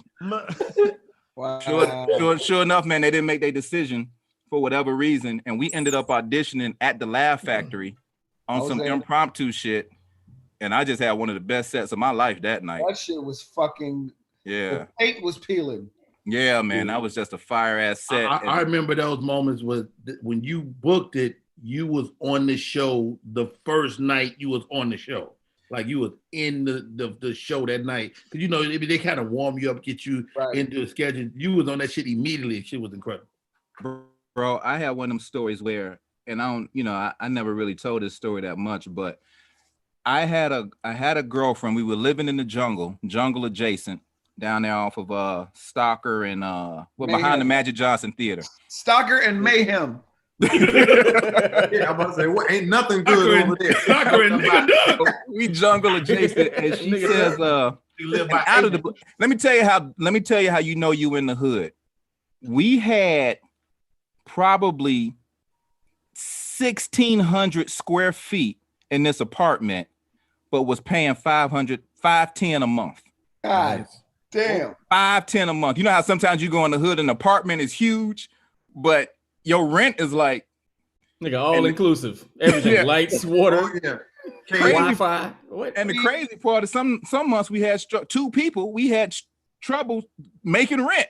So I ain't gonna never forget, man. My lady came up to me and she said, listen, I love you and I believe in you, but I feel like we should break up. And I said, why? She said, well, I'm just, I'm not trying to be selfish, but I'm thinking, you should have, something got to happen by now, and it didn't happen. And I believe in you, but I think we should break up. So naturally, I'm like, who you meet? Like, who you right. What's going on? So anyway, man, it was just one of them situations, bro, where I'm like, now my pride is like, fuck it, I'm gonna leave. And I told this joke on my special. I literally tried to sleep in my car because I didn't want to stay in the house, but I didn't know where to go. So I was just chilling in the goddamn jungle in a cul-de-sac, sleeping in the car. And this is one of the first jokes on my Spirit Told Me to Tell You special. I said, man, somebody tried to steal the car with me in the car. And you ever think you're gonna say some gangster shit if somebody violates you like that? But they woke me up out my sleep. The toughest thing I could say was, hey, somebody's in here. I'm in here. Hey, man. I was like, that was empty. But you and Melanie are cool now, right? Yeah, yes, we are, sir. Yes. Wow. When I found out I got the damn SNL gig, I told my old girl, that we wasn't, and we weren't together. We was friends, but living in the same apartment because neither one of us could move out. I told her, I said, yo, I got the gig. She was like, oh, congratulations. Oh my God. I said, but I got so much running around to do because they want me to get on the plane tonight. She was like, okay, you go and I'll pack you up. And I was like, okay, cool. So she packed my entire bags, everything. And I called all my friends. We went to Bar Mama on Sunset. And we had like a going away party celebration, and she never knew. And when I got back to the crib, all the bags was there, and she was like, "So, oh my God, I can't believe we did it. We did it." And I was just like, We remember the Little Rascals? What do you mean we've been broke up for like a month now. So I was wondering why it was this many bags, right? But that was one of the moments where I went to New York. I left that apartment and really never looked back. And I always tell that story to other comics about find somebody who is truly invested in you, and if not, stay single. Because comedy don't have no, you know what I'm saying? Comedy get real jealous. You know what I'm saying? And what's crazy about comedy is the girl you dating get jealous of comedy. Yep. She should be. All them damn meet and greets, all them instant fans right after a set, and she looking at you at your dopest moment, and then y'all both driving back to the jungle after the show, and don't nobody know how y'all living. Yeah, I'm married to comedy. I'm cheating with my wife. Hey, Chris, everybody's talking about who the hell just walked in your room. Are you okay? Do you need saving, or are you all right? What? Look at that's the wife. Oh, that's little Chris. So just sitting on the couch, they got the pistol pointed at you. Like, don't say nothing. Don't say nothing.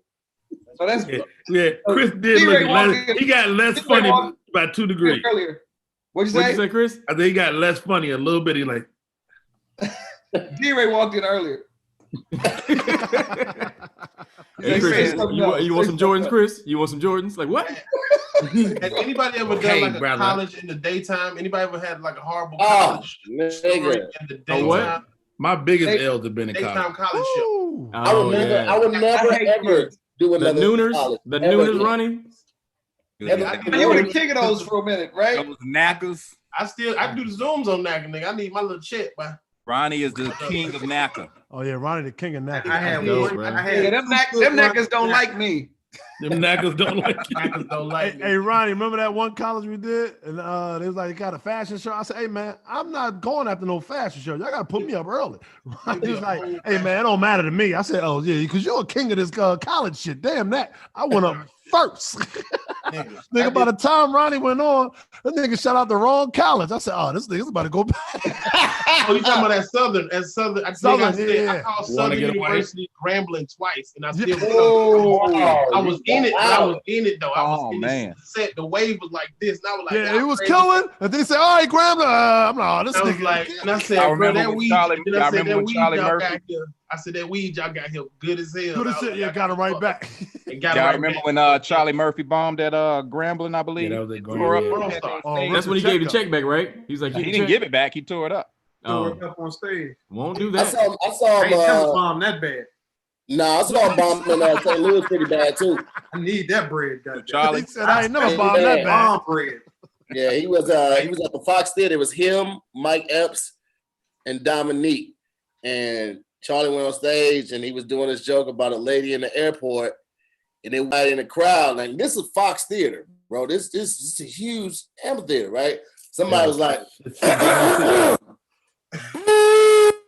they cleared their throat. Wait. The throat clear? No. In St. Louis, nigga, boos are contagious. I heard somebody else started, but like this one boo started here, the other boo started like 16 rows away, and then it just kind of going, and then it tried to start, and then people was like, nah, I started clapping, and Charlie was like, yeah, man, I'm out here working, man. Y'all boo them motherfuckers, boo them, boo you, bitch, right? And so they started clapping more. He got them back. He's like, yeah, like I was saying, now the old bitch. She at the airport. She walking up to me talking about, sir, can you? And then the nigga said, boo again, nigga. Just like that. Not again. I don't know what it was about the again, nigga, that activated everybody. Everybody was like, you know what? We agree with the way this nigga booed. The whole theater started booing Charlie Murphy, right? I'm sitting there watching like, nigga, what? Charlie Murphy goes, he's like, man, fuck y'all. I'm rich. I ain't got to do this shit. Drops the microphone, walks off stage, right? Dominique comes on stage. She's like, I don't know why they calling me to fuck back up here. I did my time. I don't know what they want me to do unless they want to pay me extra. Dog, it was the craziest shit. Mike came out and murdered it, but Dominique, that's when I became a huge fan of Dominique because he held it down for like another 15 minutes. Hey, Tahir, were you doing comedy at the time? Or you just I was doing comedy, but I wasn't doing it like regularly. I was doing it at the school. Like I was hosting all the events, all the step shows, all of that type of stuff at my university. But I wasn't doing it professionally where I'm like writing every day and hitting open mic. We also didn't have a whole lot of that in St. Louis. Right. Like we had a couple comedy clubs, but the main one was like the Funny Bone, but they wasn't fucking with black comics. It wasn't nowhere in the city. And where it was, if you go out there, you take a risk on getting pulled over by the cops and getting hemmed up on some other shit. And the other club in the city at the time was like in and out comedy. So, yeah, it was a lot of bars and clubs. It's like Atlanta, just like a bars and clubs. For the whole BMF before Big Meech and everybody, all of them. Those whole BMF with the pistols and everything, jury pistols, all of it. It was great. You did, Ronnie? They used to come in Uptown every Sunday to see Nard. Jeezy was in there. Like T.I. was young. Like it was Nard. They all used to Nard was a big deal. Nard was a big deal. Nard brought the rappers into the Atlanta comedy. Nard was Nard was cool with T.I. He brought them to the comedy club, and all the drug dealers would come to the comedy club and book us to go to their small towns and do like a car wash in Macon. He's like, come down. The whole nigga, I got y'all money. Hey, nigga, Nard orchestrated my first booth. I was gonna say the same thing, Ron. I don't have a lot of money. Right. Like your little fucking bread, goddamn. What happened, Ronnie? I don't have a lot. Hey, Ronnie, Nard orchestrated my first booth, nigga. My first time on stage, nigga. It was trash. Trey Black, my cousin. I watched them niggas. I watched three niggas. Trey Black is your cousin? It's my cousin. Yeah. The reason I started doing comedy with him and Ronnie and K-Dub started around the same time. And I remember sitting in the back. And my cousin's like, you should go up, man. Go ahead, go up, man. Nigga, I had one joke and it was trash. Nigga, it was Apollo night. A bunch of dope dealers and strippers. I was like, hey, man. Hey, this girl asked me to take her out. So I shot her. I'm just playing I stabbed her because guns cost too much. Nigga, when I tell you them niggas booed me, then I heard somebody say, hey, nigga, kill yourself. Then I heard a boo grenade in the back of the club. All I heard was boo, like the whole room. I'm like the whole room did the whistle at the same time and booed me. I'm like, it was a door. I'm like, do I run? I ain't never been booed before. The door. I was like, do I run out the door? And I sat next to the DJ booth, nigga. Nard came up and was like, hey man, y'all give it up for Ron G. They was like, boo. They was like, wait, you boo this nigga name? It was like, Ron, boo. G, boo, Ron G, boo, nigga. And then I'm walking to my car. I said, let me beat the let out. I start walking to the car. This nigga walked up to me. He's like, hey, little nigga, you ain't gonna never be funny. And I was like, nigga. He was like, F you get you killed, nigga. And I was like, man, let me put my head down. Like, nigga, I was like, I ain't never coming back here. I ain't hear that, nigga. I remember when Ron G moved to LA from Atlanta. We was in Club Vinyl. Like, we was in like a little like, comedy spot in front of the center stage. He's like, man, I just want to tell you, man, I'm moving to Los Angeles and I'm gonna stay here. I was like, all right, nigga. Everybody was like, you gonna be back, nigga. You gonna be back. I was like, cool, nigga, do that shit. I don't never hate on like young niggas. That's what like when I first came up, all the older comics, like he said, you ain't gonna never be shit. Yeah. All of them told us we wasn't shit. They wouldn't let you talk to them. So like to me, I holler at the Instagram niggas. I reach out and be like, nigga, do you have a set? You about to be famous and you need a set, my nigga, and start with your funniest bit.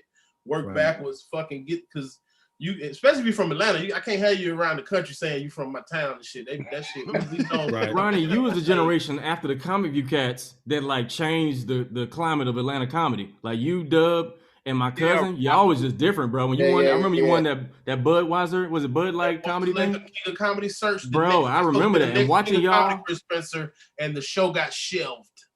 Say it again. It was a search for the next King of Comedy, and they went around the country. It was the Miller Lite, but it was. I remember that. As the search for the next King of Comedy, and we opened for the Queens. They had a semifinal in Atlanta. I lost in it, and Ricky pulled me to the side. He said, "You lost because you had on the jersey." And this is when the jersey shit was popping. I had a sponsorship. I had on like 9 wristbands. I was like, "Nigga, so I already made it."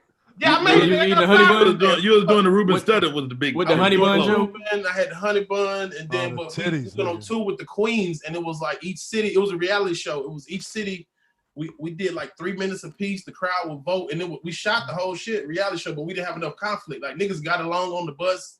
Jeff B was trying to start shit because the cameraman was like had the camera down. We wasn't talking about nothing. We was just in that bit like he showed us a nice bill on this bus. Goddamn, they got Miller Lite and everything. Like nigga, Jeff B was like nigga, they ain't shooting shit. Like so we had to like make up roast and shit. But the winner was at Madison Square Garden. It got down to 4 people in the final. It was King Kedar, me. Reggie Reg from Chicago, he did that Denzel impression. Incredible. Yeah. He tough to beat with that shit at that time. Me, but it was the winner got 25 grand, got to be the next King of Comedy. Who won? Me, I won it. I came back 25 and I walked in the mall. They gave you $25,000. That nigga said green. They gave you $25,000 for real? He gave me 20. He gave me the big check and he gave me the little check, and I left the big check in the hotel. I was like, did the one? I'm straight, but did the one. I went to the NBA store and bought a jersey. I remember that, man. Them niggas, but the show got shelved. It was the same exact year Last Comic Standing came out, and it was Paramount, the same company, and they shelved our shit. So he was like, "You're the next King of Comedy," and I was like, "I mean, that's cool, thank you," but that's how I got on Bad Boys of Comedy first. When I was Atlanta comedians just were not nice. They were not encouraging. It wasn't nice. Them dudes they would discourage you from ever touching the stage. That's why I left, man. I was like, these niggas won't even let me talk. As soon as I started talking, boo, nigga. Like what? And those are the comics. It creates some tough comics though. Like I mean, it's some cats that come up out of this comedy scene that is very dope. What my name here? Yo, that okay. I got it. Shout out Can I tell y'all a shorty story? Yes, please. Chris, man, what's wrong? Hey, this about to be on Comedy Hype right now. I know it. It's coming. Go ahead, Rodney. Oh, they messed. That's Vlad of comedy. So we doing Comic View. Cheryl Underwood's the host. New Orleans, Louisiana. I know this story. All right. So it's New Orleans, Louisiana. First of all, before I get to the show, they trying to build reality into the show. Yeah, and so when I get there, I'm the woman guy. When I get there, they're prompting Cheryl to make the audience say, for any comedy that do bad, gone with your whack ass jokes. So they trying to figure out how it's gonna work. It's a produced part of the show. They're trying to figure it out. Gone with your whack ass jokes. So Cheryl come to me. She's like, Rodney, I get there while they rehearsed. She said, hey Rodney, how you doing? It's gonna be a good season. Yeah, Cheryl, it's gonna be cool. She said, Rodney, come here for a second. What you think? What you think about the Gone with your whack? What you think? I said, Cheryl, it's your season. You got to make it your own. It's your thing. Do your thing. I go away from her. 15 minutes later, she said, Rodney, come here for real. What you think? What you think about Gone with your whack? What you think? I said, Cheryl, it's your season. Do your thing. You go across the street to the hotel. We in there having drinks at the bar. She said, for real, nigga, what you think? Gone with your whack. What you think? I said, Cheryl, this is what you don't want. You don't know these people. You don't know these comics. You don't know what they're going to do. If you embarrass a guy on national TV, he going to do one or two things. He going to fuck you up, or he going to go to the top of this building and jump off. You do not want to have to deal with that shit on your mind. She said, nigga, you right. She shut the shit down. Producers come to me, Rodney, stay out of Cheryl's head. Stay out of her head. You don't need to do that to her. What color was the producer? Was he white? It might have been a combination of whites and blacks. 2020, make it tense. So that happens, right? Now they still trying to build reality into the show. So one of the elements that season is Cheryl would roast you if you did bad. On stage, she would roast you, and you would watch it on the monitor, and they had a camera on you watching it. So she roasts you, and the only thing that was wrong, that was problematic, is she didn't roast everybody. if she knew you and you did marginal, she would let you slide. Everybody else she didn't know, she would roast. And that was kind of the thing, right? And so she was roasting certain people. That's why that clip with Flame Monroe became epic, because Flame jumped the whole thing. Flame was like, if she roasted people she don't know me, she got to roast me. And she roast Cheryl out the gate. She came out the set, bow, bow, bow. She roasted the shit out of Cheryl. Cheryl got mad, cussed her the fuck out, and it was an epic moment. So it's still going. The season is going. I'm the warm guy. We get down to the last few episodes. Shorty come up. What my name is. Shorty. Let me tell you something to hear more. Shorty come out to fucking pandemonium. Ladies and gentlemen, coming to say Shorty. He come out. What my name is. Shorty. The place explode. The place is in pandemonium. I don't know what he says, but 2 seconds after that, they are booing the shit out of this young man. I know what he said. I know the joke. He told me the joke he said too. What he say, Roddy? He said, what wrong with y'all houses in New Orleans? Them bitches don't be having no doors and shit. It look like teeth with the teeth missing. And they were like, what? Like he said, their houses like teeth knocked out. Like everybody's house ain't got no door on it. So he does that joke. They boo. And Shorty, the professional he is, he's like, hey, hold on. I'm sorry. I'm sorry. Let me start this. I've never heard that. Let me start this back over. Hold on. I didn't even know you could do that. Yes, you can. Wait for that. Chuck, I'm sorry. Hold on. Let me tell y'all something. You know what? I'm about to reintroduce myself. He goes, ladies and gentlemen, come to the stage. BT comes to you. Hey, come to the stage. Shouty. What my name? The dude playing music. He come out. What my name is? Shouty. What my name? The place is in pandemonium again. I'm like, this dude is a fucking genius. 12 seconds later, he getting booed again. Liar. They let this motherfucker have it. Me and David Arnold is backstage watching this shit like, what the fuck? So that happened. Shorty gets booed. Now who's next? Derek Ellis. Remember Derek Ellis? I'm a relative of yours. She stole my thoughts. At my mama's house. And turn her head 360 degrees. So Derek Ellis have the house. Derek Ellis goes up, and nigga, I never saw this up to this moment. Derek Ellis has not a horrible set. I take that back. Scale of 1 to 10, maybe a 7. It wasn't a bomb, maybe a 7. Cheryl comes out, lights into his ass, right? They got Derek Ellis on the monitor, and you see a tear. Why do we do this to each other, guys? The tear comes down the side of his face. Oh, but they wouldn't let him off the hook then. Cheryl says, you know what? This ain't enough. She goes backstage. They get a gong. A gong, people. They pull out a gong. Maury Povich? They pull out a gong. With the camera? They pull out a gong. They open the camera. The stage opens up. They push a gong out. Cheryl gongs this nigga post-set. Gongs Derek Ellis. Now, through the whole season, there's a contest for New Orleans, for a New Orleans comic to get on the show that season.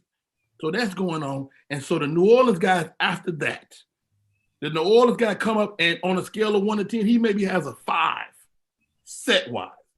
And they start wheeling that gong out again, and New Orleans said, hell motherfucking no. Y'all are not about to boo our guy, not here today. They start booing the production. The place is in pandemonium. It feel like they about to rip the place apart. It's crazy. And somebody say, Cheryl, you gotta go back out there, calm on down. Cheryl's like, I ain't going out there. They said, well, Rodney, you go. I'm the warm-up guy. It's really my stage. I'm the one. It's really my stage. I go out there. I call D. I say, DJ, Sir Charles, nigga, give me something. Give me something, nigga. Some church music, something. That nigga played Step in the Name of Love. And I swear to God, the room calmed down. That kills the sound. And they walked out like zombies, man. They walked out of the club like zombies. And I've never seen a like. I need another impersonation. That year Comic View, that year kind of bothered me because she blindsided me. And it took me years to really confront her. Did she roast you on that show? I mean, I'm gonna show you how she did it, which wasn't fair because I destroyed that bitch. So it would have been undeniable. It would have been stupid for her to say something afterwards. But I was so goddamn focused on it because I saw what she was doing to people, right? And I kind of thought I was off the hook because my first concert ever was with Cheryl. I did a concert with me, Joe Claire, Mike Epps, Cheryl, and Dominique. It was like at Constitution Hall. That was my first shit ever. Right, me and her had a rapport. We did, you know what I'm saying? I knew Cheryl, you know what I'm saying? And I thought that she was proud of the shit that I was doing because she know me from DC. I moved out to LA at this time. I'd been on, I just booked my first major shit. I was on the Shield. And so I done my shit on the Shield and I ain't think about nothing like that. And when she introduced me in this environment that you just explained, this was my introduction. Coming to the stage, you know him. You could have seen him playing a snitch on the Shield. Wow. Give it up for snitching ass Jay Phillips. Wow. Nigga, they booed the shit out of me from the time that I walked out there to the time that I grabbed the mic. Oh, I don't remember that at all. Start from that and went from that to damn near standing them up. But it was like, why would you fuck with my energy like that while I'm trying to go up there? And I tried to get to her to talk to her about that, to figure that out. And everybody protected, we can't see, not right. We can't talk to her right now. I'm like, all right, that's what's up. And we didn't have that conversation for a long damn time. And when I did have a talk with her about it, she was like, hey, I ain't really, remember all that. I don't remember. Wow. Oh, man, I don't know which comic it was. I want to say Flame Monroe, but I don't want to put this. Time out. You can't confuse Flame with anybody else. So no. But I'm thinking is it a Flame or they Flame? I know. I'm thinking about this season, and it was somebody because when one of you guys said that Flame went up and she had went in on Cheryl, or immediately somebody said, "Give it up for Cheryl Underwood." Or is that Wesley Snipes? That was Flame. That was Flame. And when I tell you, Cheryl was rattled. She wept. She probably cried for that. Yes, definitely cried. Yeah, cried in front of the crowd and cussed everybody out. I'm a real woman, and y'all let this motherfucker come. The irony of it is Cheryl had been doing that joke anyway about herself. Right. So but when Flame said it in that form, Cheryl lost it in that moment, and it was really crazy to watch. As Deion Cole says, well. As mad as I was happy as fuck. I knew Comic View was trash when I did Comic View in Miami with Arnaz J. That was a trash season. They took him off the show in the middle of my episode. Yeah. That nigga hosted 30 minutes in between comics. Yeah. Ronnie. And they took Arnaz J off as the host of Comic View while I was doing my set that year in Miami. Oh, that was my first year. When I got there, he brought you up, but then when you came off, he wasn't there. Bruce was like, just go to your room, go to your green room. I think it was when I saw the episode, it was Bruce hosting. They had got rid of him in the middle of that shit, in the middle. Bruce was a good host. Bruce did a great job in New Orleans. Got him back in the middle of Arnaz J season. How many comic views did y'all do? I did 8. I did 8. I did 3. I did 3. I did 2. I think Ricky Smiley was the host both times. I did both of Ricky's. I did Ricky in LA. I did the season where Ricky had the sketches in the show. Yeah, so I in LA. I was on that one. Here, you get a chance to do one? It was my first Comic View host in Atlanta, down off of West Peach Street at the center stage. And that's when I was an alternate. That's when I had to go. They said, go get a tape so we can at least watch a tape. Tony Spires and them. He was the talent coordinator. That was early on. Yeah, he was like, go get a tape, Finesse, and let us watch a tape. You can be an alternate. And I said, what are alternates at? Man, I went in the room. It was like 20 other comics in it. I was like, damn, I'm gonna go get me a tape tonight. I go to Uptown and I go talk to Ken Spearman, who was managing Uptown with the dreads, like Ken dude. And I said, Ken, can I please go up and do 6 minutes? Which Uptown was that? That was Peachtree? Yeah, Uptown Comic. Yes, absolutely. Peachtree, okay, got you. And so he was like, they gonna let you on Comic View? I said, if I show him a tape, man. He was like, go on, man, go on and tape your set. And I was like, okay, dope. I go up there in the DJ booth, Ron. You know what a DJ booth is? Yeah. Put my camera up there. Put my camera up there. I hit record, get my camera angle, hit record. They introduced me, and you can hear the comics gathering and see everybody coming towards the back of the room like the comics do. And they introduced me, Finesse Mitchell. I go up there, I kill it. I'm so happy about this goddamn set. I'm like, ain't no way, this is undeniable. I don't even watch it.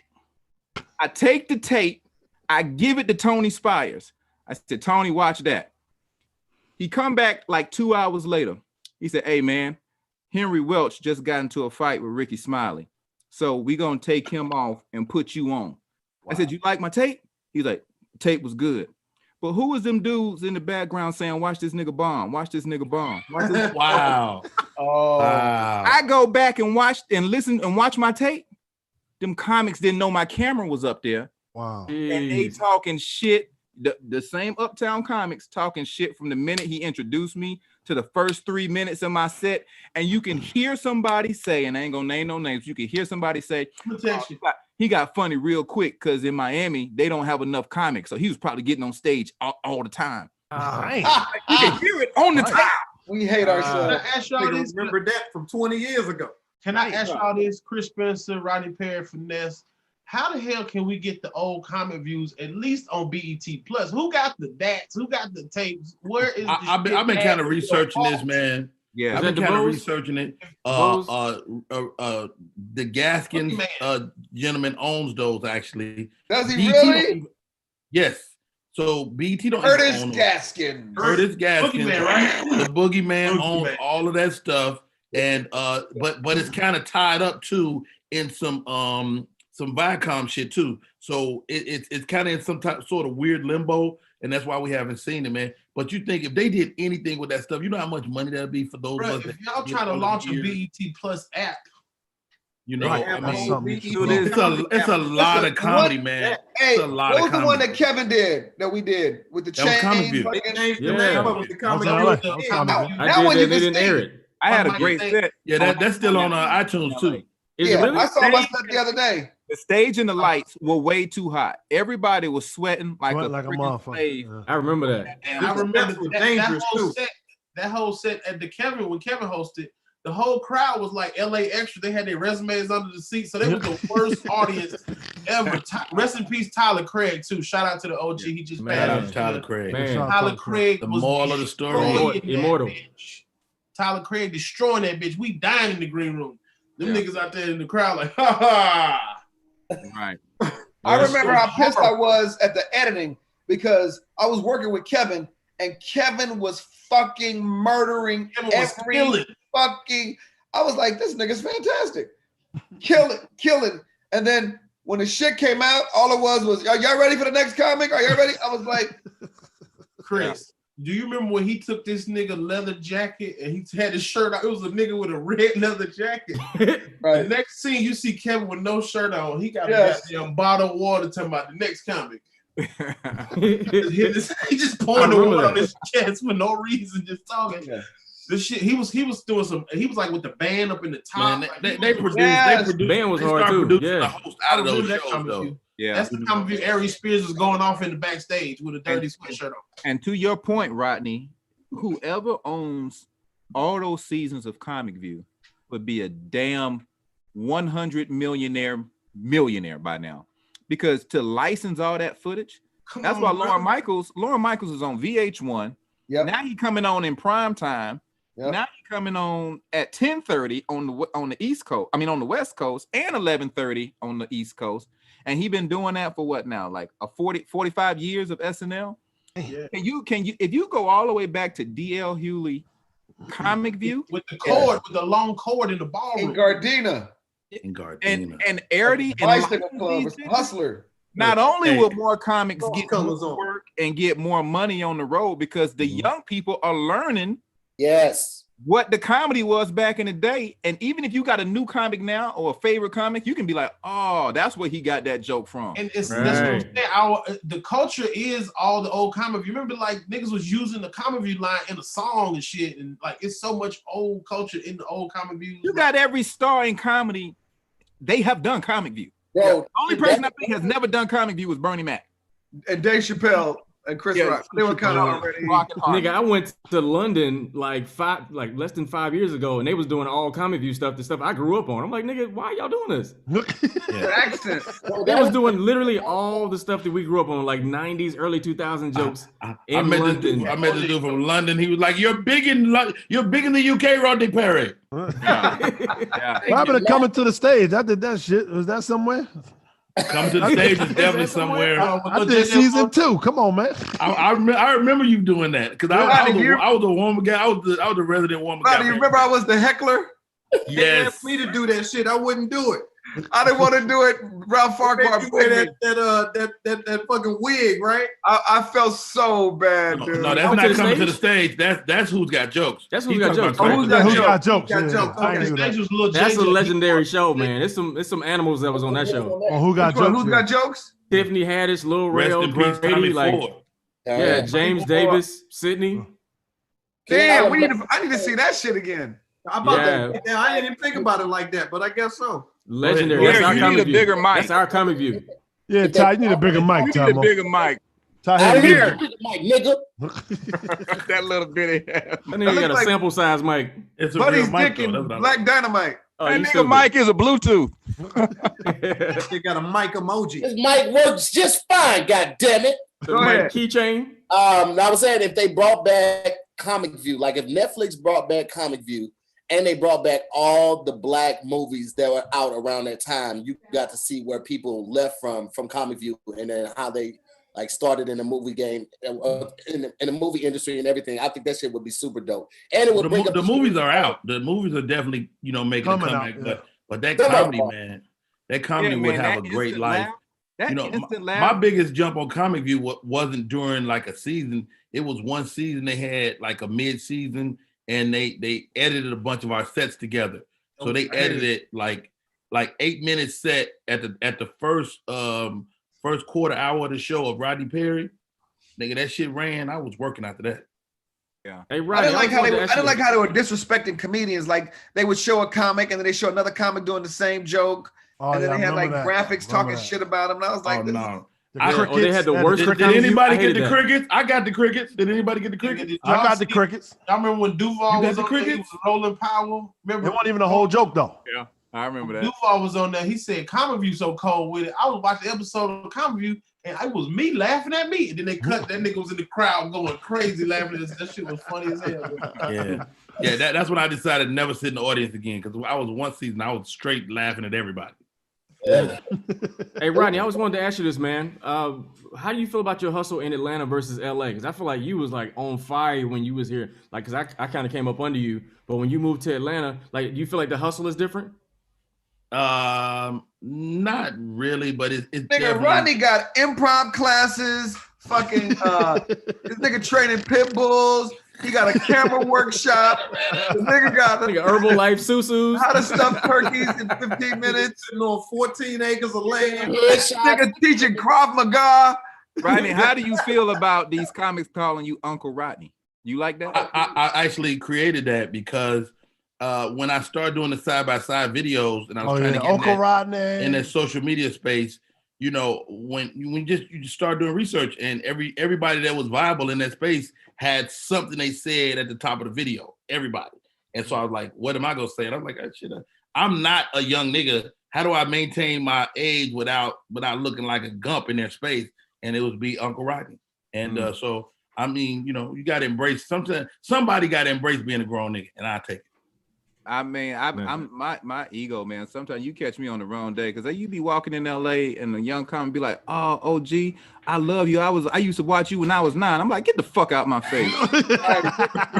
That's so funny. What's worse than just? Nigga, I'm 32. Get out of my face. when they call you Unc, and I don't even know you, nigga.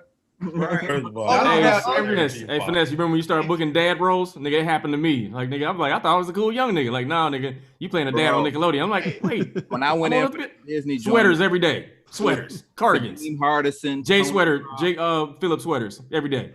I was like, do this run. Nigga with high blood pressure ain't trying to hug y'all in every city, goddamn it. Every fat nigga like, nigga, come here. Like, nigga. Nigga, hoodies in my son, nigga, you an 8. Yeah, you was the Rick Ross of comedy, nigga. Hey, Chris, who's your OG, man? Damon Wayans. Really? That's a great OG, man. Nigga, he took me under his wing early, so I was on the road. Me, him, and Sean. And so the reason my career ain't where it should be comedically is because I started off backwards. I'm in You blew up like out the gate. Yeah, I'm in theaters and limos and shit, and I was like, "You want me to stay in a comedy condo? I'll be at the Ritz." And so, so Damon took me under his wing early. I started off opening for Jeff Foxworthy. Oh my goodness! And then Damon Wayans. I did like a whole fucking nigga. What? I was the real king of Atlanta. Before Blue Collar and all that shit. Nigga, it was me and Jeff before Larry the Cable Guy and Ron White. It was me and Jeff.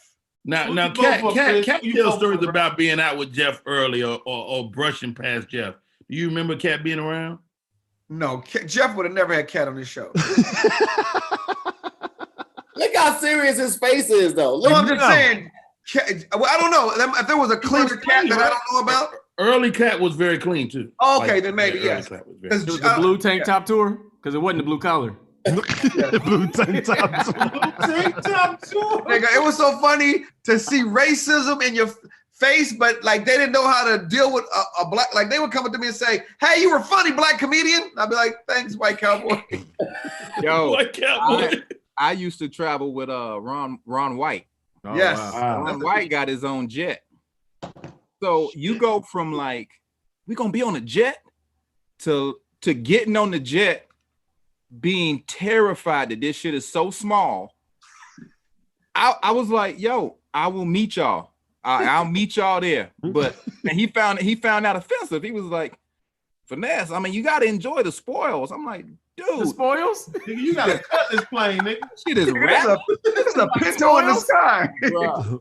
I would need at the time, what is it called? Value jet or whatever that shit was. I find a way to get there, but I can't do this little plane again. Yeah, that shit it can't be too small.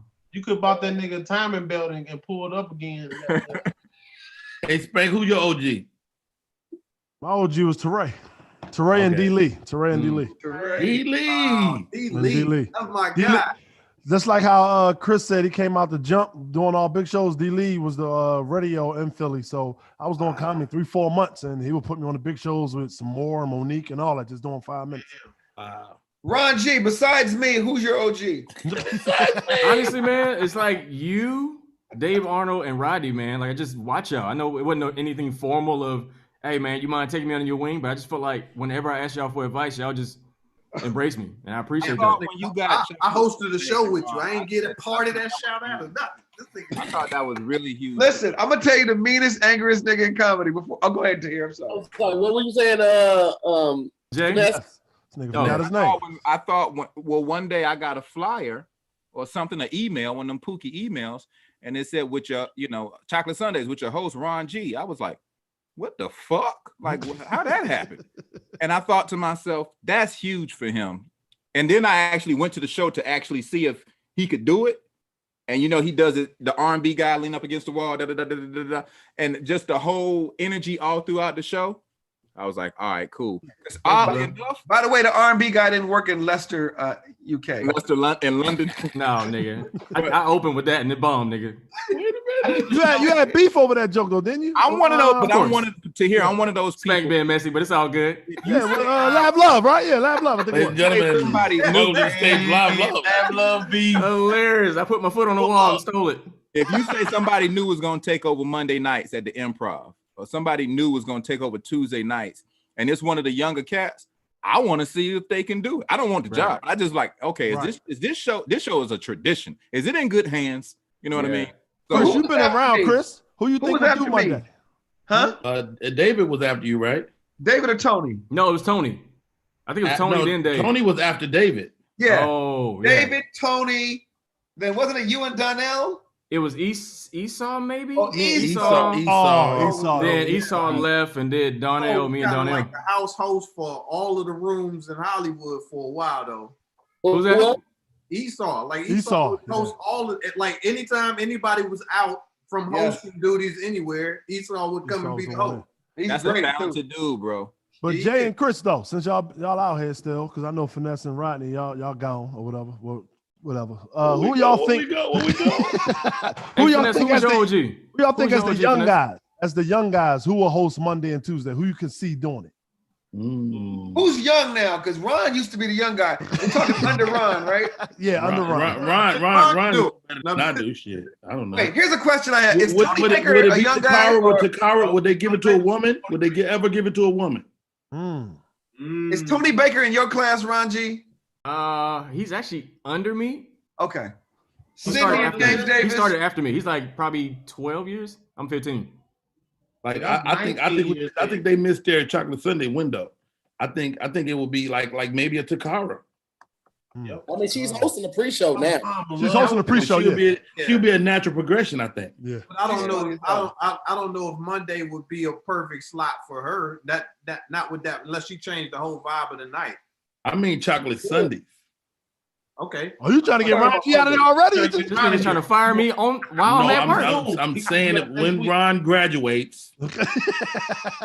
Hey, but you know what, man? There's a film. young guy right now, man. Jordan Connolly. He's actually doing the first impressions, but it's a lot of young cats right now. The social media / comic generation, like them niggas, they hungry, bro. Oh yeah, Jordan. And they study comedy. Huh? They study comedy too. Man, them niggas like finesse, like niggas like, hey man, I grew up watching you. Like you was the first comedy show I've been to. I was at the church and I was in middle school and I saw you. I was like, what? Okay. But like them niggas, like they hungry, bro. I always get. You remember when you probably don't remember this, but you came to my school at I always get that, and these people be like 35 years old. I had Chico Bean tell me I came to school. Like, Finesse, I did a lot of colleges with you, Finesse. I did a lot of colleges. Yeah. Hey, somebody on the they saw you spank 10 years ago at Dale State homecoming. Time flies. I used to do Dale State a lot too. I did so many colleges. I never did rooms. My side hustle and main hustle was college money, college checks. I would go find who was president of the student body. I would get the email, do whatever, and I would use that Kappa connection to just book comedians at colleges. At college. Wow. And that was you wasn't going through NACA. You was going through the direct. I went to one NACA. I booked it, but once I did my tour, I got all the people's names. So the next year, I didn't need NACA. I just said, hey, you want a show for the fall or the show for the spring? Tell me what your budget is. I'm gonna book it. And that what's the business of that, Ronnie? Because you've been with it so long. Could you book your own tour at this point? I could. I can call you can call any student government association. Anybody who got a check, you can freely call them or look them up. It's easy to find them now on Instagram. Now you can find like a lot of comedians do this called the Black Student Union. And sometimes, they always got a budget. Yeah. Sometimes the Black Student Union got to pair with another organization to get the budget for a show. But like I throw a lot of stuff on campuses. A lot of schools hit me sometimes to throw it because my agency, they one of the top agencies. But it's like I got babies. I'm like, fuck this shit. Nigga, I don't know how you did it. I did 100 colleges in 1 year. The year one college comic. You know the way I got all them colleges. The first time it was the first year I did it. It was like 06, whatever year Soulja Boy was hot, 05, 06. And there was only 2 black dudes on the showcase. One of them was Naeem Lynn. And that nigga got this girl to come on stage and do the Soulja Boy. And the bitch went off the stage like 10 feet. They were like, no comics bring anybody on stage. No more. Another black dude. And I booked like 40 dates that day. And then I did nigga, I was the Black History Month comedian. Nigga, I was the safe Black History Month comedian. Like, nigga, every February. At NACA, I bombed and still booked 25 days. Really? I bombed. They was like, he gonna be good, but he's. They don't care. They got to spend the money sometimes. They just like, they gotta spend the money. Hey, the worst is when you have a showcase on Thursday and it start on Monday. No, the worst is when you 40 trying to do a college. What'd you say, Jay Phillips? I hate that. I know. I said I crushed it NACA, but a lot of that was a relationship thing. Because NACA was like a weekend vibe. Like it was 2-3 days for this shit, and you don't know when your showcase gonna be. So it's like you meet up, everybody sitting at the same hotels and all of that. So by the time I went up, I'd already drank with, ate with, like all of the little students and stuff that walked around. We just kicking them. I mean, it was like a kick it fest first. So I had a few of them guaranteed, and then you do well on top of that. And it ain't, but like you said, I was before that. I was like 02, 03 when I did that. And I got like 80 schools that year off of that little one joint. So there ain't a place between the middle of America and the Southeast. Like I crushed like 4 of them regions out. And being the black dude on that tour, it helps out. It does. Yeah, my life fell apart. Hey, do you remember we did Hampton University and you was up there and you did a rant on skinny jeans and all them little niggas had skinny jeans on? They were like, what wrong with these niggas? Nigga, I told that story last night on Clubhouse. That's funny. I forgot you was there. Yo, Gary Owen was hosting, right? And I had just wrote this joke that was fire. It was a 2-piece joke. One piece was about skinny jeans and how you ain't supposed to be on the edge of the bed with your feet up. You know what I'm saying? Trying to get your pants off. And then the other joint, I did a joke about Waka Flocka. And I opened up on the skinny jeans joke though. I was like, and then I hit the skinny jeans joke. Them niggas booed the shit out of me. I was like, what's wrong with these niggas? They was like, Waka Flocka was here last week. I was like, God damn. Them niggas flicked up the lights. Everybody out there, Joy had on some skinny ass pants. He was there. Jay, them niggas was quiet on the skinny jean part, but they were booing, but you kept going. You were like, so then Forrest Gump was on the bench, like, oh. Hey, I did a tour in Georgia, man, and they forgot to book a room. Nigga, I had to perform in a hallway. I'm performing in a hallway for 3 kids, and then while I'm performing, a professor came out and shushed me, like, shh. I'm in the hallway performing for 3 people, and I didn't even need a mic. It was a TED Talk, nigga, in the hallway. I did a school. And you guys, let me tell you something. Not now, Ron. You're better than this.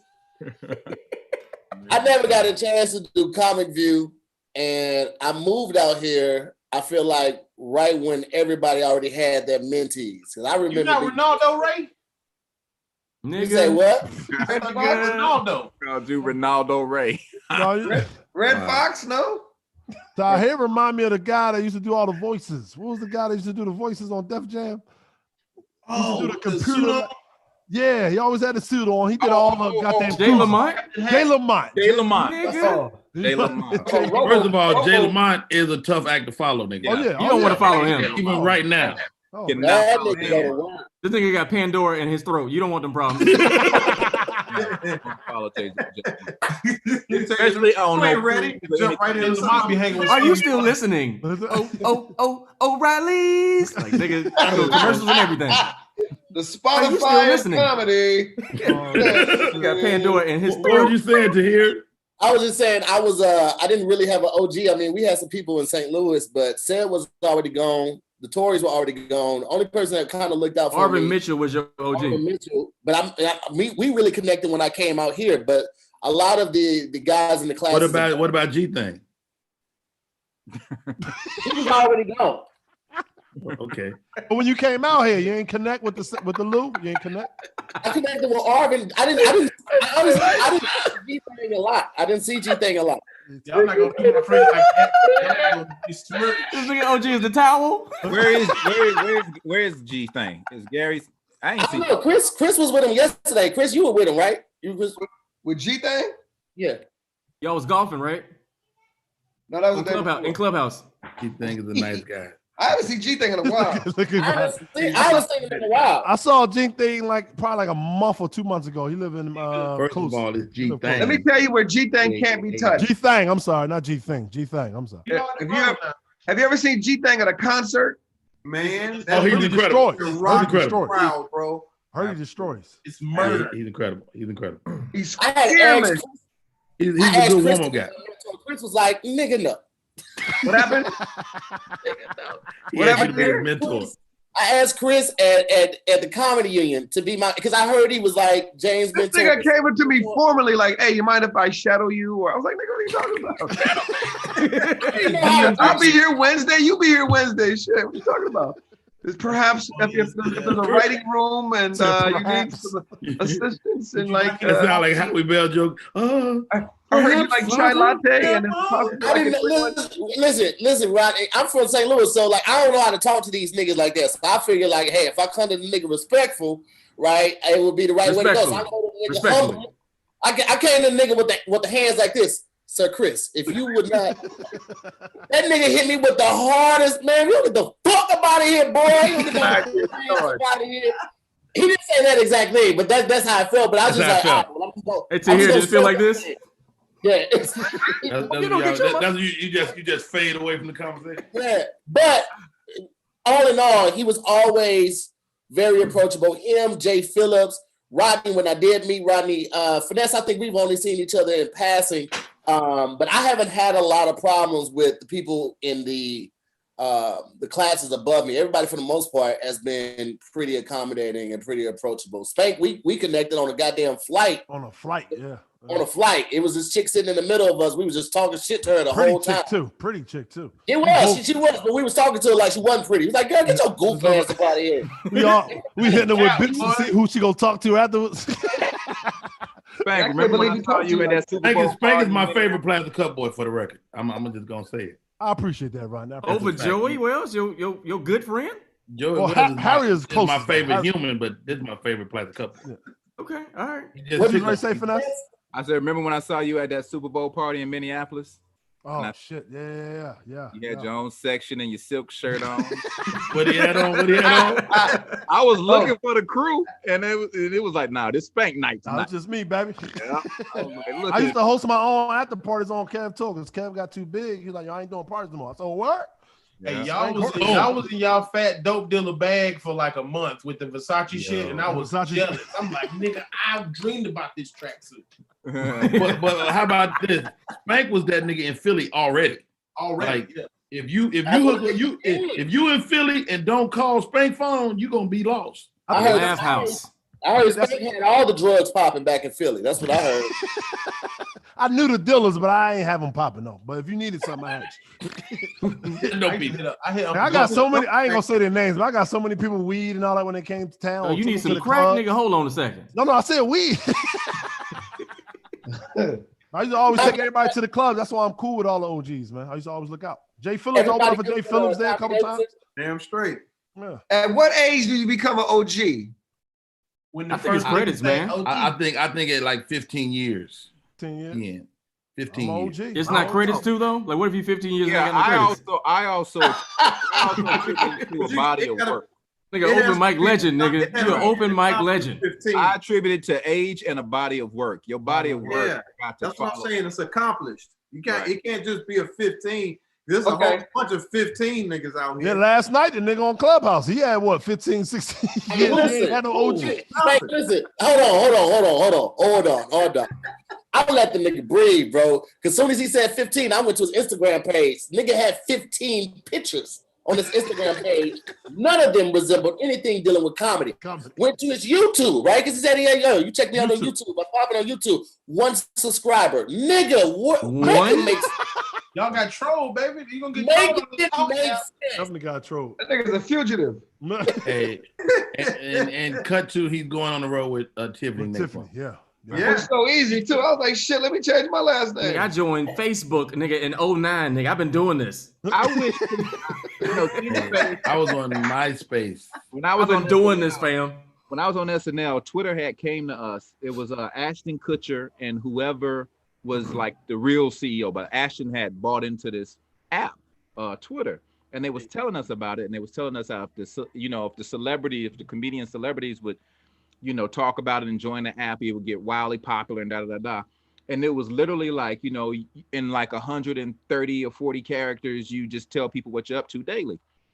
And I ain't gonna never forget, all the whole cast was in there listening to it. And Tina Fey was like, so you want me to tell people what I'm doing that I don't know? And they were like, yeah, you know, and you get followers. And she was like, fuck that shit. I ain't doing that shit.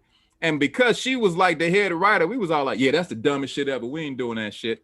Man, when it came to like Twitter, YouTube, all that shit, but you need followers and subscribers, I was always a dude saying, I ain't doing that shit. And I lost a valuable 10 years of social media because I literally was like, I'm not doing that. Listen to Tina. From listening to this, I'm glad you told that story because I have a similar situation, but not like that. So Stan Lathan, somebody comes to him however many years ago, he said, hey, we got this invention, man. We just trying to get some people some money in. He goes, what is it?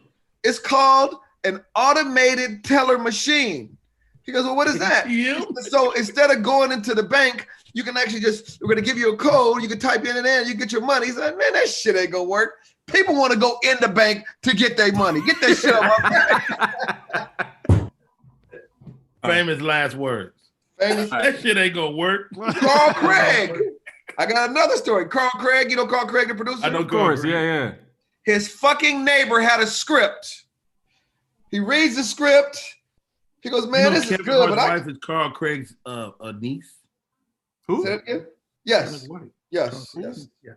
His wife, Carl Craig's wife and Nico's mom are sisters. Exactly. Something like that. So Carl Craig has this script. He reads it, dude. He goes, man, this ain't this. I can't do shit with this. I do shit like Mo Money and I work with Robert Townsend and Damon. You need to go find like Spielberg. Schindler's List.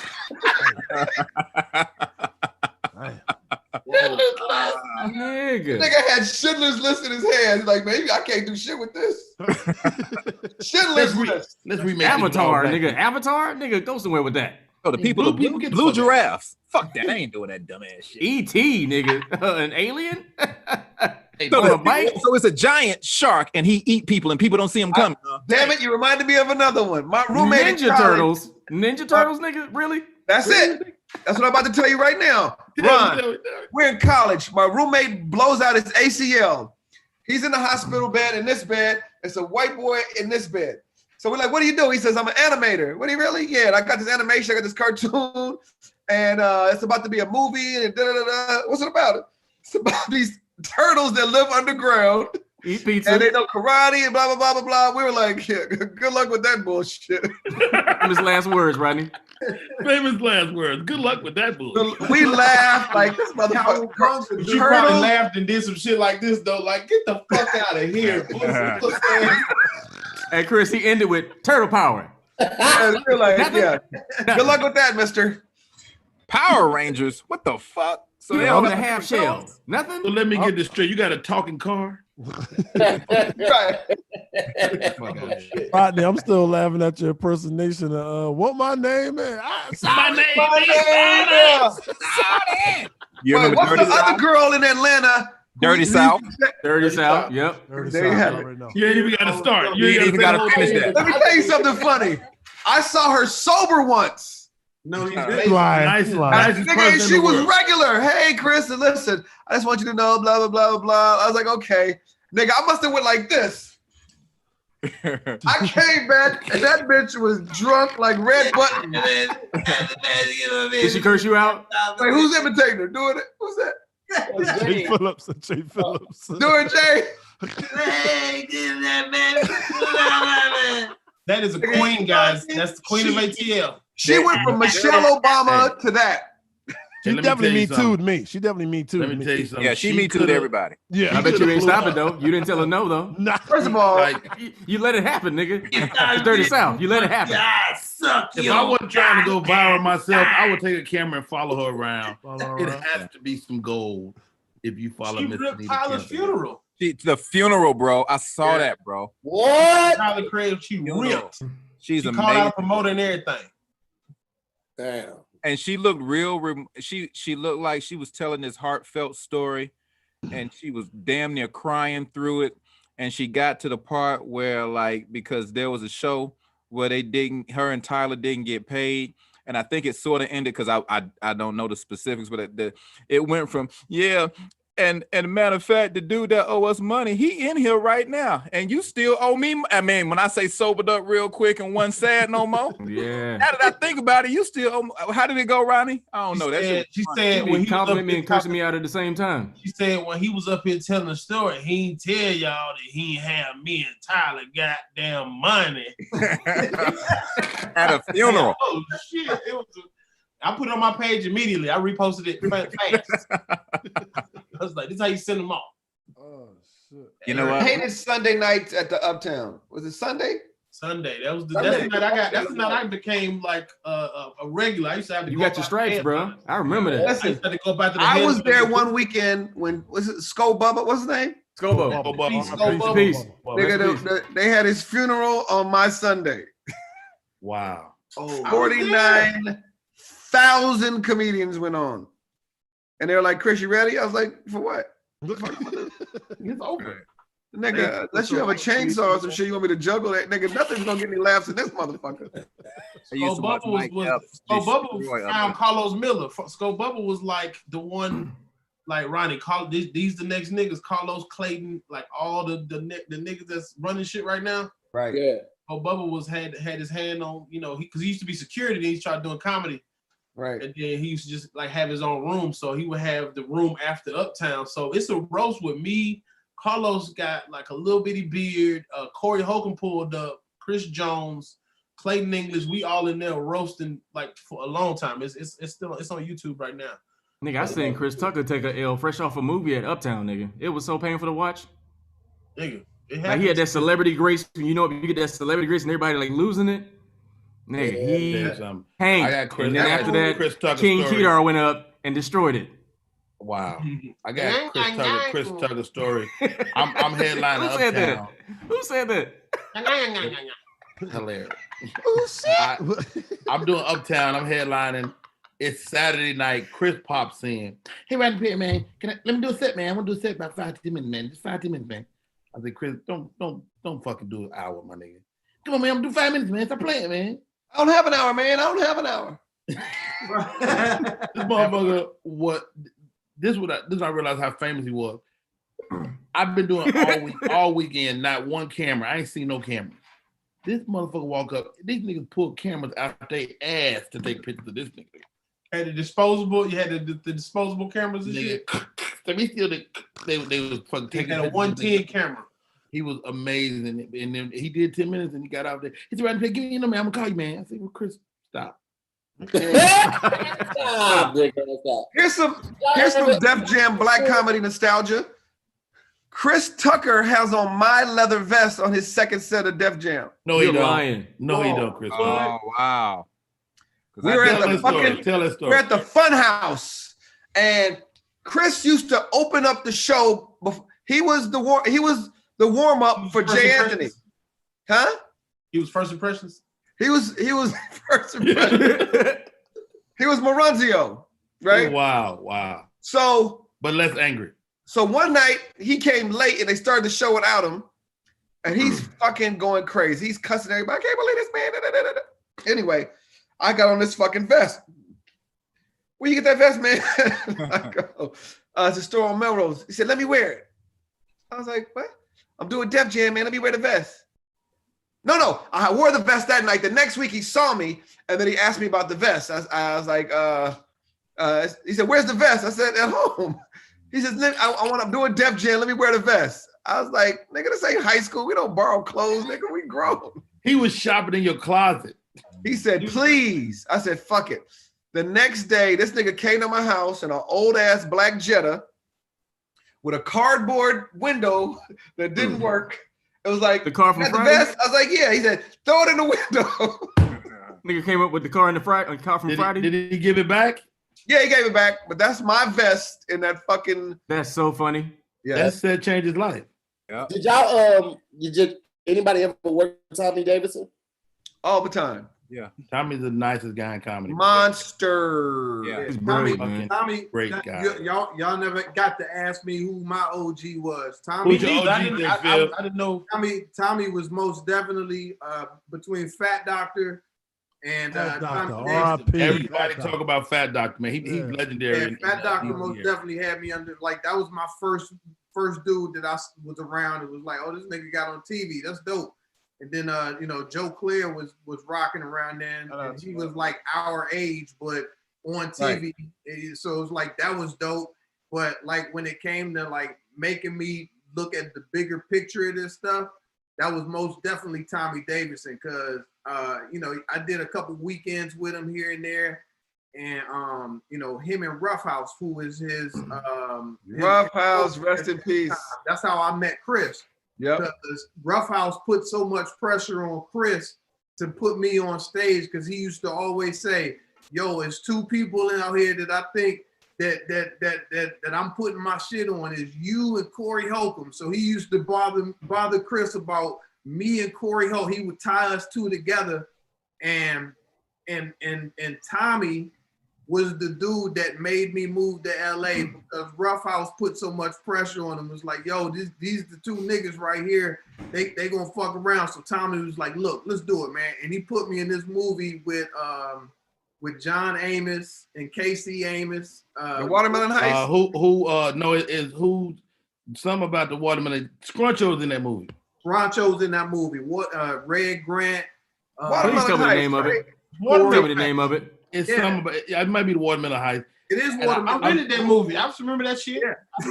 No, listen, they just redid the poster this week. I just saw it. Really? That's crazy. Yes. Yeah, I remember Scruncho did a stunt in that movie, and he had to keep doing it over. He jumped over a car or something, and had to keep doing it. No, listen. As you mentioned, all those comics in DC, I think DC and Chicago have the best group of black comedians out. DC niggas different, because them niggas be hood but know about politics. Name them niggas. They can name senators and stuff, and them niggas Jay, at the same time. Them niggas different. Fucking got a lot. Dave Martin, Dominique, fucking Eddie Carpenter, Chris Thomas, Chris Joe Thomas, Red T-Rex. Is T-Rex DC? T-Rex is T-Rex super sure. brilliant. Oh man, that dude.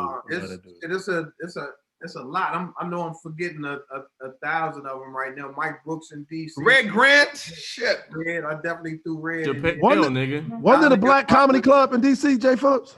Huh? Wasn't it a black comedy club in DC? It definitely was. It was the comedy connection. Yeah. Jokes on us. That's why what was Teddy's room? It was the same ones, huh? What was Teddy's room? Teddy had his own club called. It was the Teddy Carpenter Comedy Club. What's Teddy's club called? Teddy's Club. But there was always another black club there though. That's the club that kind of that kept us rocking. It was that's where Pops used to rock. So Pops has oh shit. What's my nigga from the chat room say Tahir about to shut this down. You go ahead, Tahir. Oh shit, but my bad. The Tommy Davidson thing. Chris Paul. Hey, so Fat Doctor, is he Def Jam or Comic View? I don't think I've heard him before. He might have been Def Jam. Def Jam. I don't remember him from Def Jam. You want Def Jam? I know he's a DC legend, and he's yeah, he did Def Jam. Yeah. Okay, cool, dope. I met him when I did the jokes on us. Because Martin brought him up. Martin brought him up like yeah. I remember that. Yeah, him and Martin were boys. That Cleasy funny as shit, bro. Woo! Cleasy still got heat. Cleasy's show is dope, dog. Me and Chris did. They got a live band. That's the TV show. I would watch that. That nigga should have recorded that. Yes, he got a pilot of that. He was producing that before the COVID. But he's such a great guy too. Yeah, man. When I got fired from the radio, we had a podcast before the podcast. It was internet radio. It was me, Joe Claire, and Shanti Dawes. Shanti Dawes was the A&R from The Face. You know Shanti. Y'all know Shanti. Atlanta, yeah. You know, she in the Outcast pictures when they said the South got something to say. So I'm in there with these two legends for like months, just asking her stupid shit. Just Andre 3000, call your phone. Like stupid ass shit. I always tell Joe Clay he got the best laugh in comedy, man. That motherfucking laugh is contagious. He got that laugh that intimidates you. Somebody punch you and he laugh at you or slap you. You're like, oh, I gotta fight this nigga. Joe laughing, man. He got that laugh. So I got a brother named Jim. I got to swing on this nigga, man. His hand up like. Is anybody coming to Atlanta anytime soon? Let me know. What you got? COVID. I got a podcast. You gotta pull up on COVID. Yeah, COVID gonna be there. Yeah, I got our numbers down while you tripping. Bro, you do your podcast in that damn. That shit look like when Nino Brown had that little shit before he made it. The Carter. No, you know where they met in the back room before they made it, right? With the card tables and the little table. But we got a better setup now. We I can't wait to come back, bro. Right.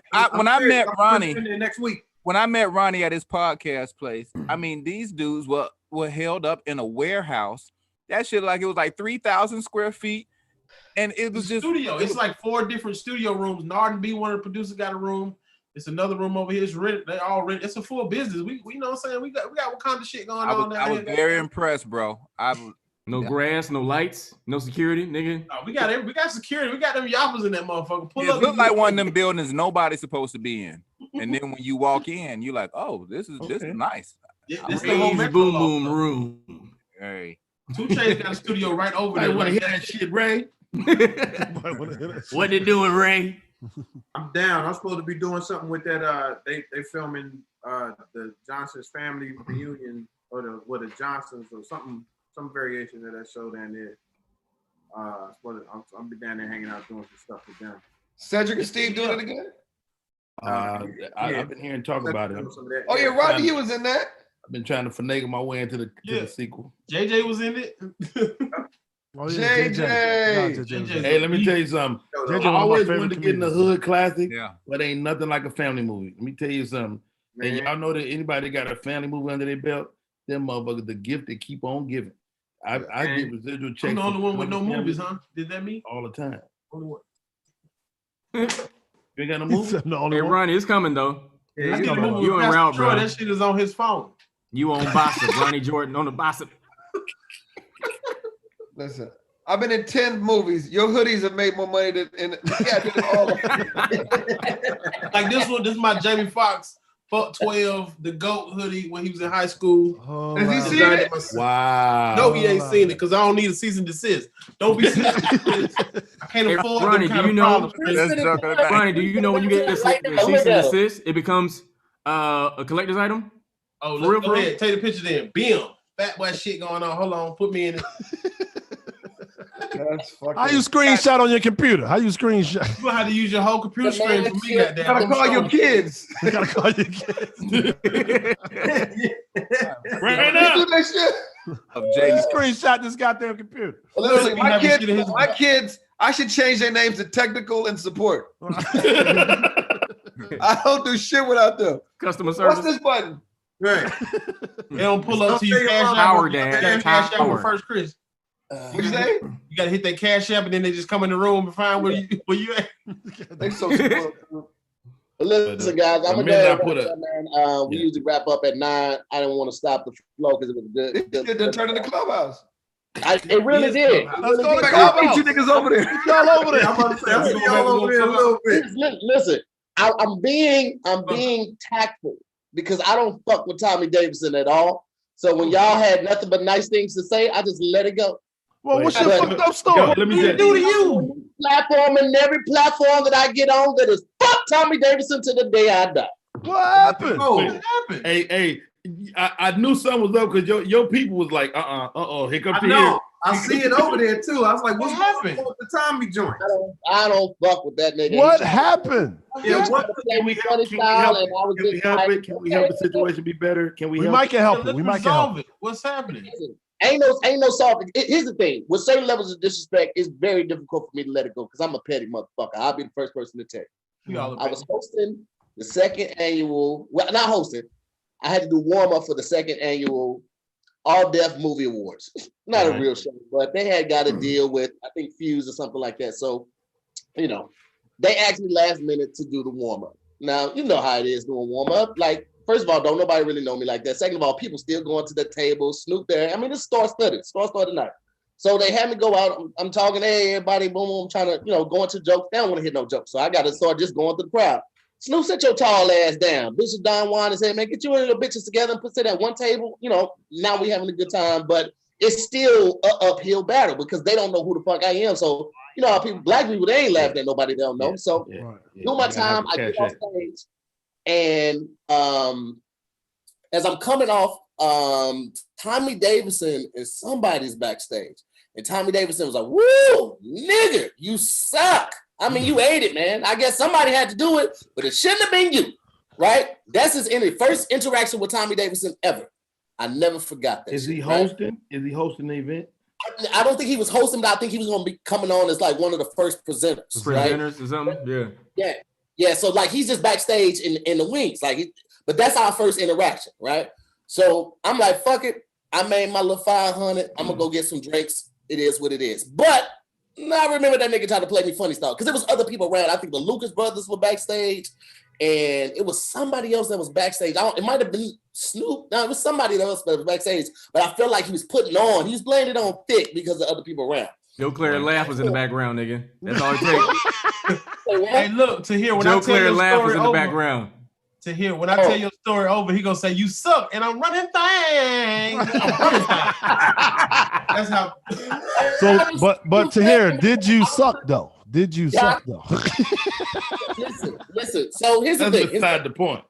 So I see Tommy again on a flight. It's a American Airlines flight. I'm sitting in my seat. I'm like first class. Tommy sees me. I see him. We don't really lock eyes, but he sees me. He drops his bag. He comes back up to me and he kneels down. He's like, "Hey, brother, I saw you the other night. You know, you had a rough time. You know, I just want to let you know, comedy is not a race. It's a marathon, man. You know, so you just get out there and you keep doing your thing." And so me being me, I was like, nigga, they about to tell us you need to go ahead and get back in your section, fam, so they can close the curtain, right? You trying to make amends. Hey, fuck this nigga, Ronnie. I don't make no amends. Just fuck this nigga to the day I die. All right, so I didn't know you was the blood to the day. That's the first time I see him after the event, right? So fast forward to the first year, me, Kev, and Tony Baker on tour. We're in the airport. I think we're in Texas. It's me, Kev, Tony, and our photographer Josh. So we start walking up to the boarding gate. Right. Standing in line, and I'm standing here. Kev right here. Tony's like right here, and Tommy Davis is on the other side of Kev. Right. So as we walk up, we stand there, and Tony turns to his left. Oh, what's up, Tommy Davis? What's up, TD? How you doing, man?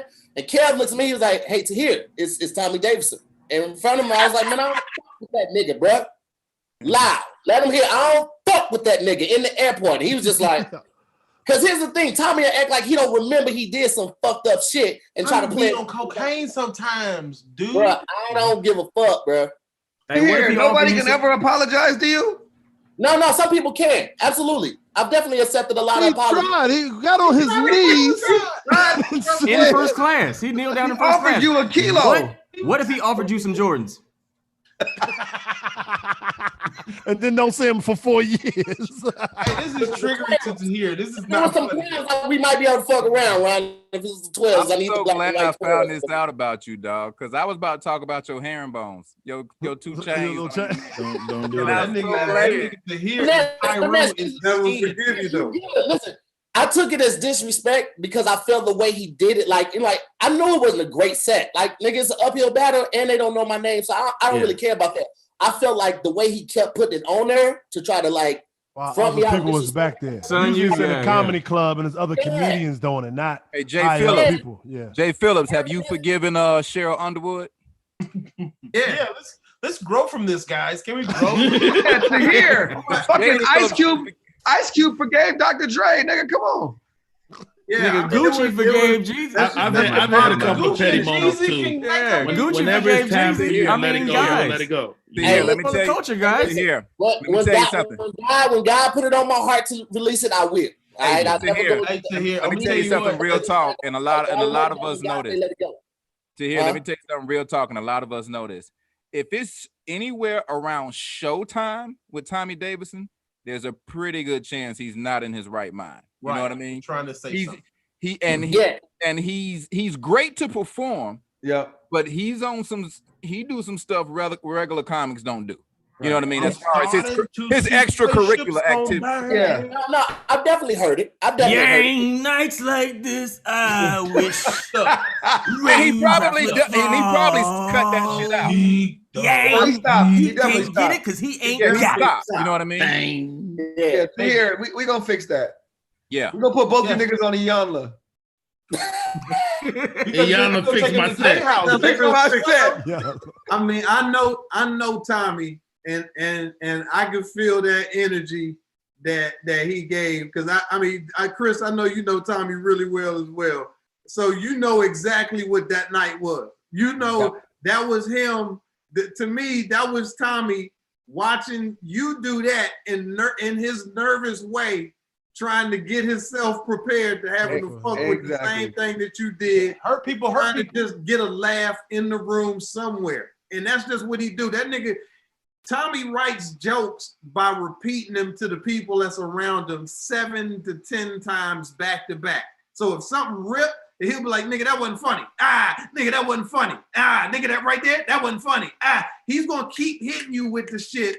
That's just the way that he do it. I get the timing and the disrespect and all of that. I am not covering for how you feel. Somebody said Tommy was Oscar proud. You can't hate him. Know that he probably has no clue that what he did. And when you said he forgot, that nigga forgot.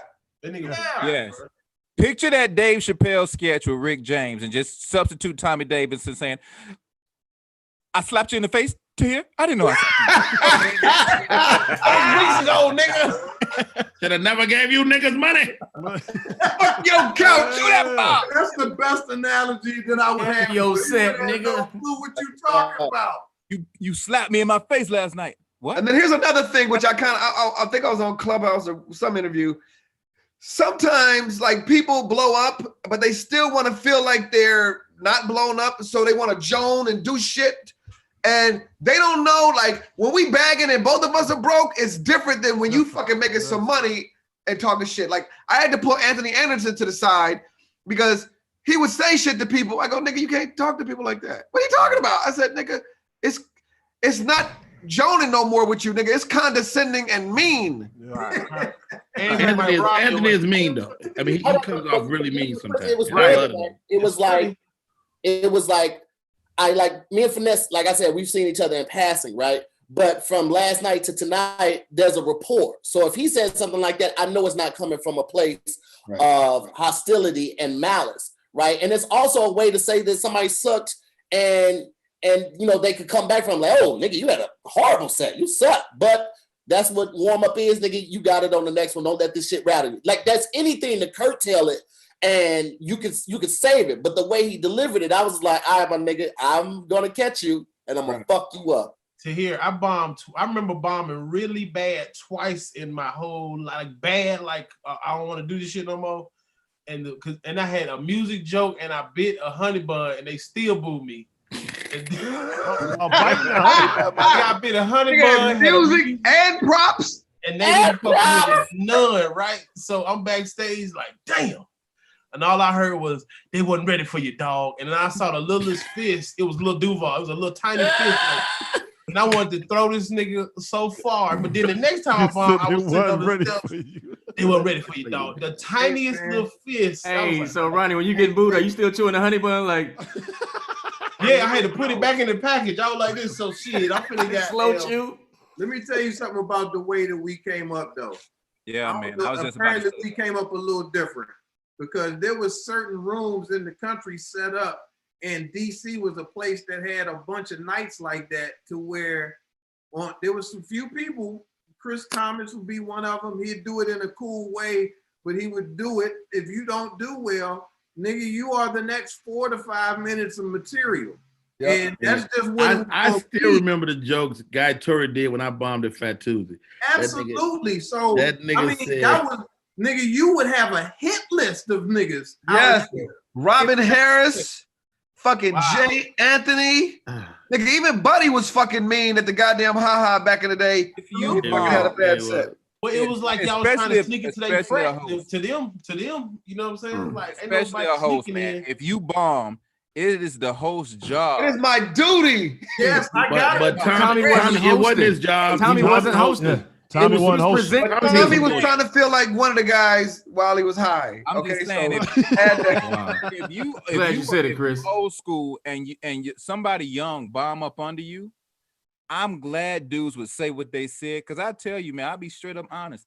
I ain't never had more motivation than bombing and Nard coming up behind me doing at least 10 minutes on me with my father in the crowd. Wow. And I never forgot it. My father never forgot it. My best friend was there to this day, man. It's like 25 years later. My best friend say, "You remember that dude who heckled you after your set that day?" I was like, yeah, I know you're talking about. He brings this shit up like it hurts, like he was hurt. He was on stage, but he brings it up like it was yesterday because he said, "Man, I'm so proud of you. I'm so proud." Because remember, I was like, "Let's just kill him," and I was like, "No." You was like, "No." Let's just. I mean, this was early. This was early Atlanta. This was early Atlanta. You don't know who niggas know.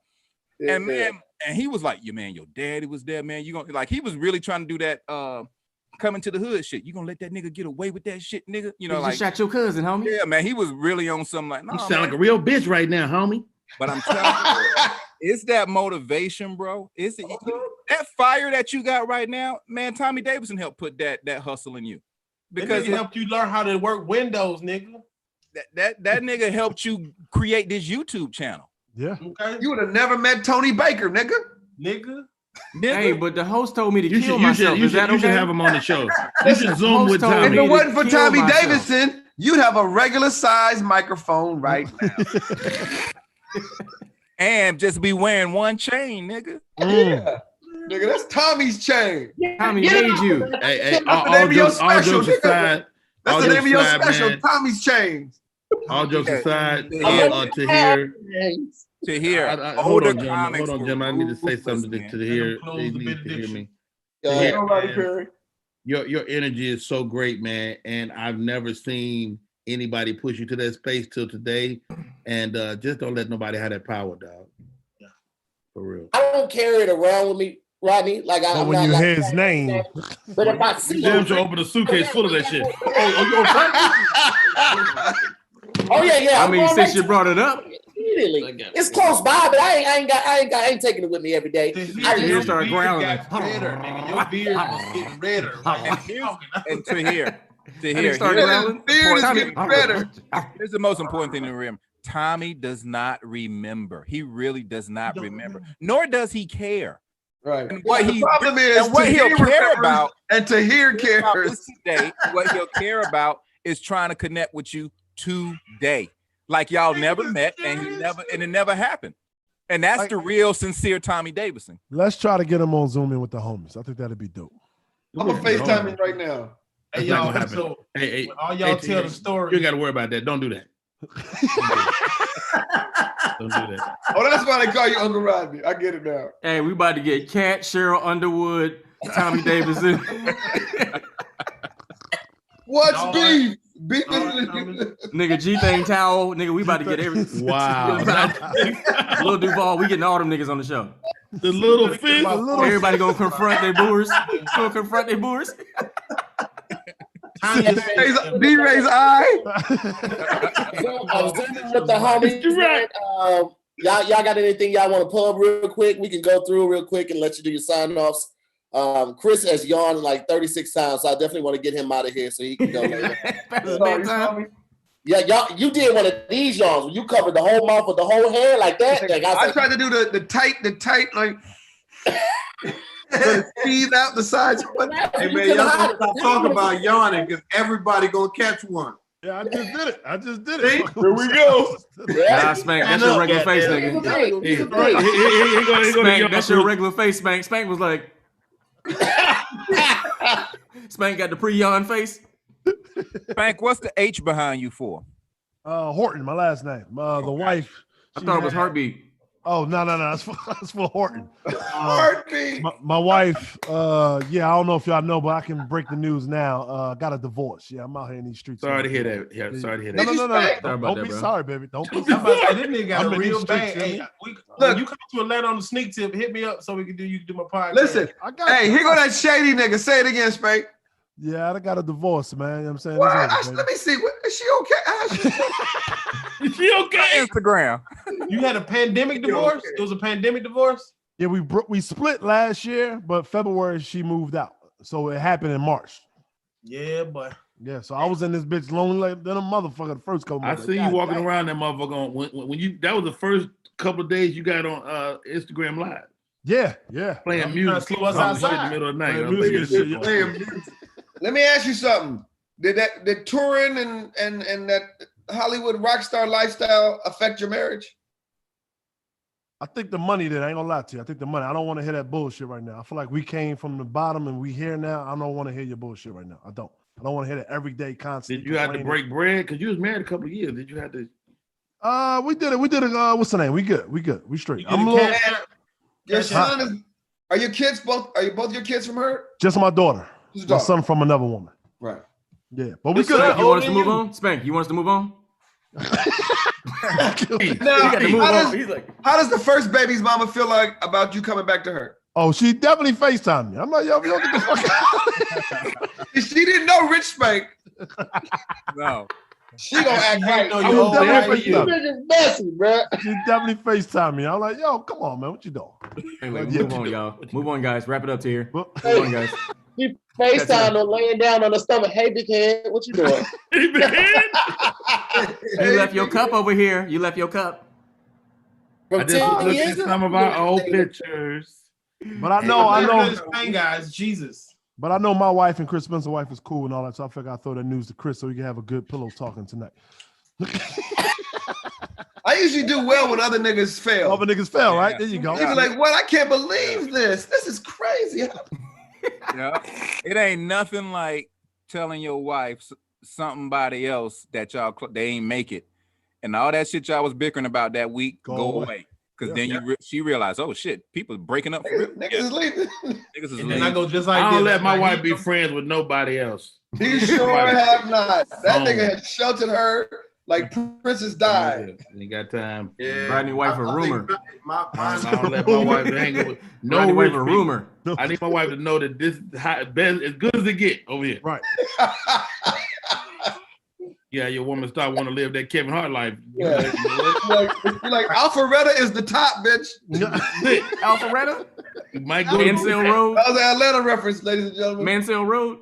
Oh, Duluth is as far as it goes. They won't let the show end. Tahir, go ahead. You got to take over. You got to take over. I'm gonna go Tahir, I ain't got shit to pub unless I'm on this show again. Man, y'all hit officialblessedaf.com and help them babies get some criminals. I'm still waiting on my goddamn sweater, Ronnie. What Me happened too. was Now I think I have about a it. new printer, and that dude is fired that was doing yours. But I got you. Don't worry about it. Ronnie, I'm gonna send you my basketball picture to make one. Ronnie says you don't have no homeboy cursing to on do it. Can that. I get one too? Yeah, I got a homeboy. I can do AF. I can't do it spelled out. To get you some cheap, well, not cheap, but inexpensive images. But Finesse, hey, you got anything- RodneyPerry.com. I'm sorry. Go ahead. I'm sorry. Finesse, you got anything going on you want to tell the people about? You want to throw your Instagram out there? Anything like that? Man, the Instagram is at Finesse Mitchell. The new podcast is called Understand This. So you can go to understandthispodcast.com and just check out the shows. I'm on show 15. It's going great. Great response. And that's pretty much it, man. I'm glad I got a chance to break bread. And Chris, I appreciate you inviting me, bro. I have told myself that I'm going to make myself more open because I'm a very standoffish guy, and a lot of comics know that. And Your name is Finesse. I know, but I'm gonna try to I want to plug in. You know, There you go. COVID is great. Like you be Like my whole career has been from plugging in. Yeah, and being fucking and knowing people, talking to people. Being at the and right I place. promise you, on YouTube, I got 100 subscribers. So if anybody want to just go to my YouTube page and hit subscribe, that will make me feel real good. Hey, Finesse, can Chris send your contact to me so I can lock you in? I'll shoot you a text right after this. Absolutely. Yeah. Chris, can you shoot me his contact? I think you got to talk to Tommy first.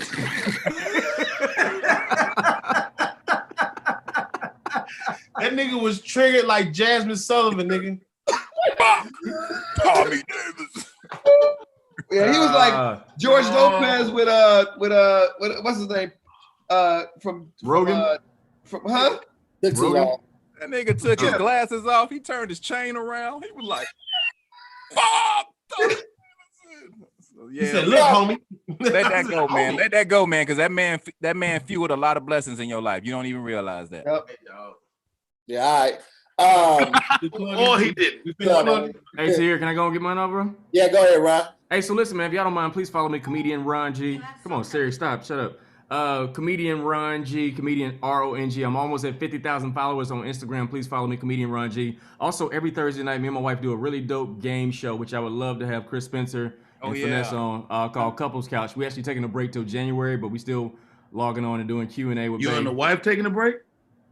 No, me and my lady, we ain't going nowhere. I actually like my wife. She's my friend. I'm cool with that. Y'all been married an hour. Can I get that invite too, Ron? Can I get that everybody be hitting me with the wait. You It's been married? It's for Wait, couples, nigga. Spank. It's for couples. Don't give me that energy, man. I can't get the invite, It's Ron? for couples, Spank. Oh, it's for couples. Oh, Yeah. my bad. Hey, Spank, you and your baby mama can get on the show if you want to. We'll figure it You and out. Wayne can go on there. With my wife, I'm 16 in, baby. And then every Sunday we do Virtual Chocolate Sunday, super dope show. All the details on my Instagram, comedian RONG. Appreciate you. All right. Jay Phillips, what you got for the people, bro? Man, well, every Monday night on my YouTube page, I would really love for y'all to come hang out with me on my YouTube page. I'm building it with some really dope content right now. I've learned a couple things on how to do some live streaming really dope. So I'm live streaming my podcast every Monday at 10 o'clock on the West Coast time. And then you can also catch that the audio of that on your, whatever you like podcasts on. And then I'm also doing a dope show over there. Instead of doing interviews and stuff like that, I do a little game show style thing called What You Think. TAHIR'S come over and done it with me a couple times. It's really dope. It's fun. So check that out as well. What You Think and Mind of the Quiet Dude. That's my podcast. And that's right. I forgot about that part. The shit that's actually popping too. The DL Hughley radio show, Monday through Friday, 2 to 6 in whatever city you in, most likely, and on LOL Network, on Pluto TV and Peacock, Tuesdays and Fridays. DL Hughley Uncut. I write and produce on that as well. Check those out. Love it. There it is. DL is the black CNN on Instagram. Nigga, I'm up here learning so much, trying to write jokes for political shit that I would never want to know nothing about. Nigga, him and Sean King, nigga. You got the game on locked. Right. Roddy went ahead and just changed his hoodie up so he can go ahead and sell some more. No, this is my smoking hoodie. This is the older one. I smoke a new one. Okay, gotcha. Got my smoking sweater on. What you got for Rodney? I mean Ronnie. Who Ronnie? Which one? I get Ronnie, then Rodney. Go ahead. Yeah. Y'all hit me on Instagram at Ronnie Jordan. Follow my podcast, More Than Culture. That's MORETHANCULTR. We just had Poor Minds podcast on there. Just doing well. Y'all follow my YouTube, Ronnie Jordan as well, and go to officialblessedaf.com. Get the merch. I had to do the website myself because I had a technical difficulties with my family member doing it. You know how that go. So yeah, we finally got everything up and running. Officialblessedaf.com, and I appreciate y'all for having me. There it is. Rodney Perry, what you got for the beautiful people, brother? The website, rodneyperry.com. All my social media is Rodney Perry Live. I am the official brand and ambassador for Bellissimo hats. You can check them out. If you want to get a hat, use my promo code RP Live Hats. Dope hats. I'm buying one today, Rodney. Fly, huh? I'm buying one today. Done. Appreciate you, This is Bellissimo too right here. So. And I'm going to be in a new Coming to America, man. So hit the DM, all y'all TAHIR fans, man. I appreciate y'all. And thank you guys for hitting the Cash App. I appreciate it. Does the hat come with a cigar? I got a black-owned cigar company I'm fucking with. I can get you a cigar. I got you. Oh, wait. I do got something to pub. I have a show with my wife. Go ahead. Called Date Night. Wednesday nights on Instagram Live at 6. But we starting next week, December 11th, we're moving over to SiriusXM where I'll be radio partners with Big Spank over at the LOL Network and SiriusXM. Date night with Chris and Vanessa Friday, I think at 4 p.m. Something like that. I'm not sure yet. It's brand new. All right. Man, I love all this money being circulated, man, from these jokes. It's beautiful. Yeah, you can follow me. Chris, do something else. You can follow me on IG, Spank Horton, Twitter, Spank Horton, and you can check me out on Sirius XM, Straight from the Heart, 4 o'clock p.m. PST time, every Tuesday and Thursday, channel 96, Sirius XM. Oh yeah, I also got a podcast with Tommy Davidson called Why Can't We Be Friends? Also, Why can't we be friends? Let bygones be bygones. You niggas are Olive so branches. You should have never told us that.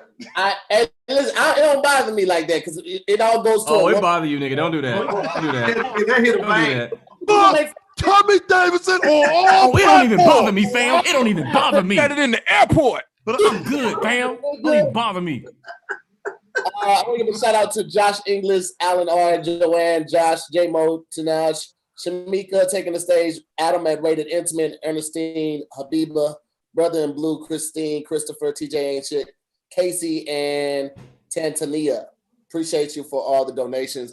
Big shout out to Rated Intimate, Black-owned sex shop. You can find all your sexual needs there. For couples, marriages, everything. They got everything you need there.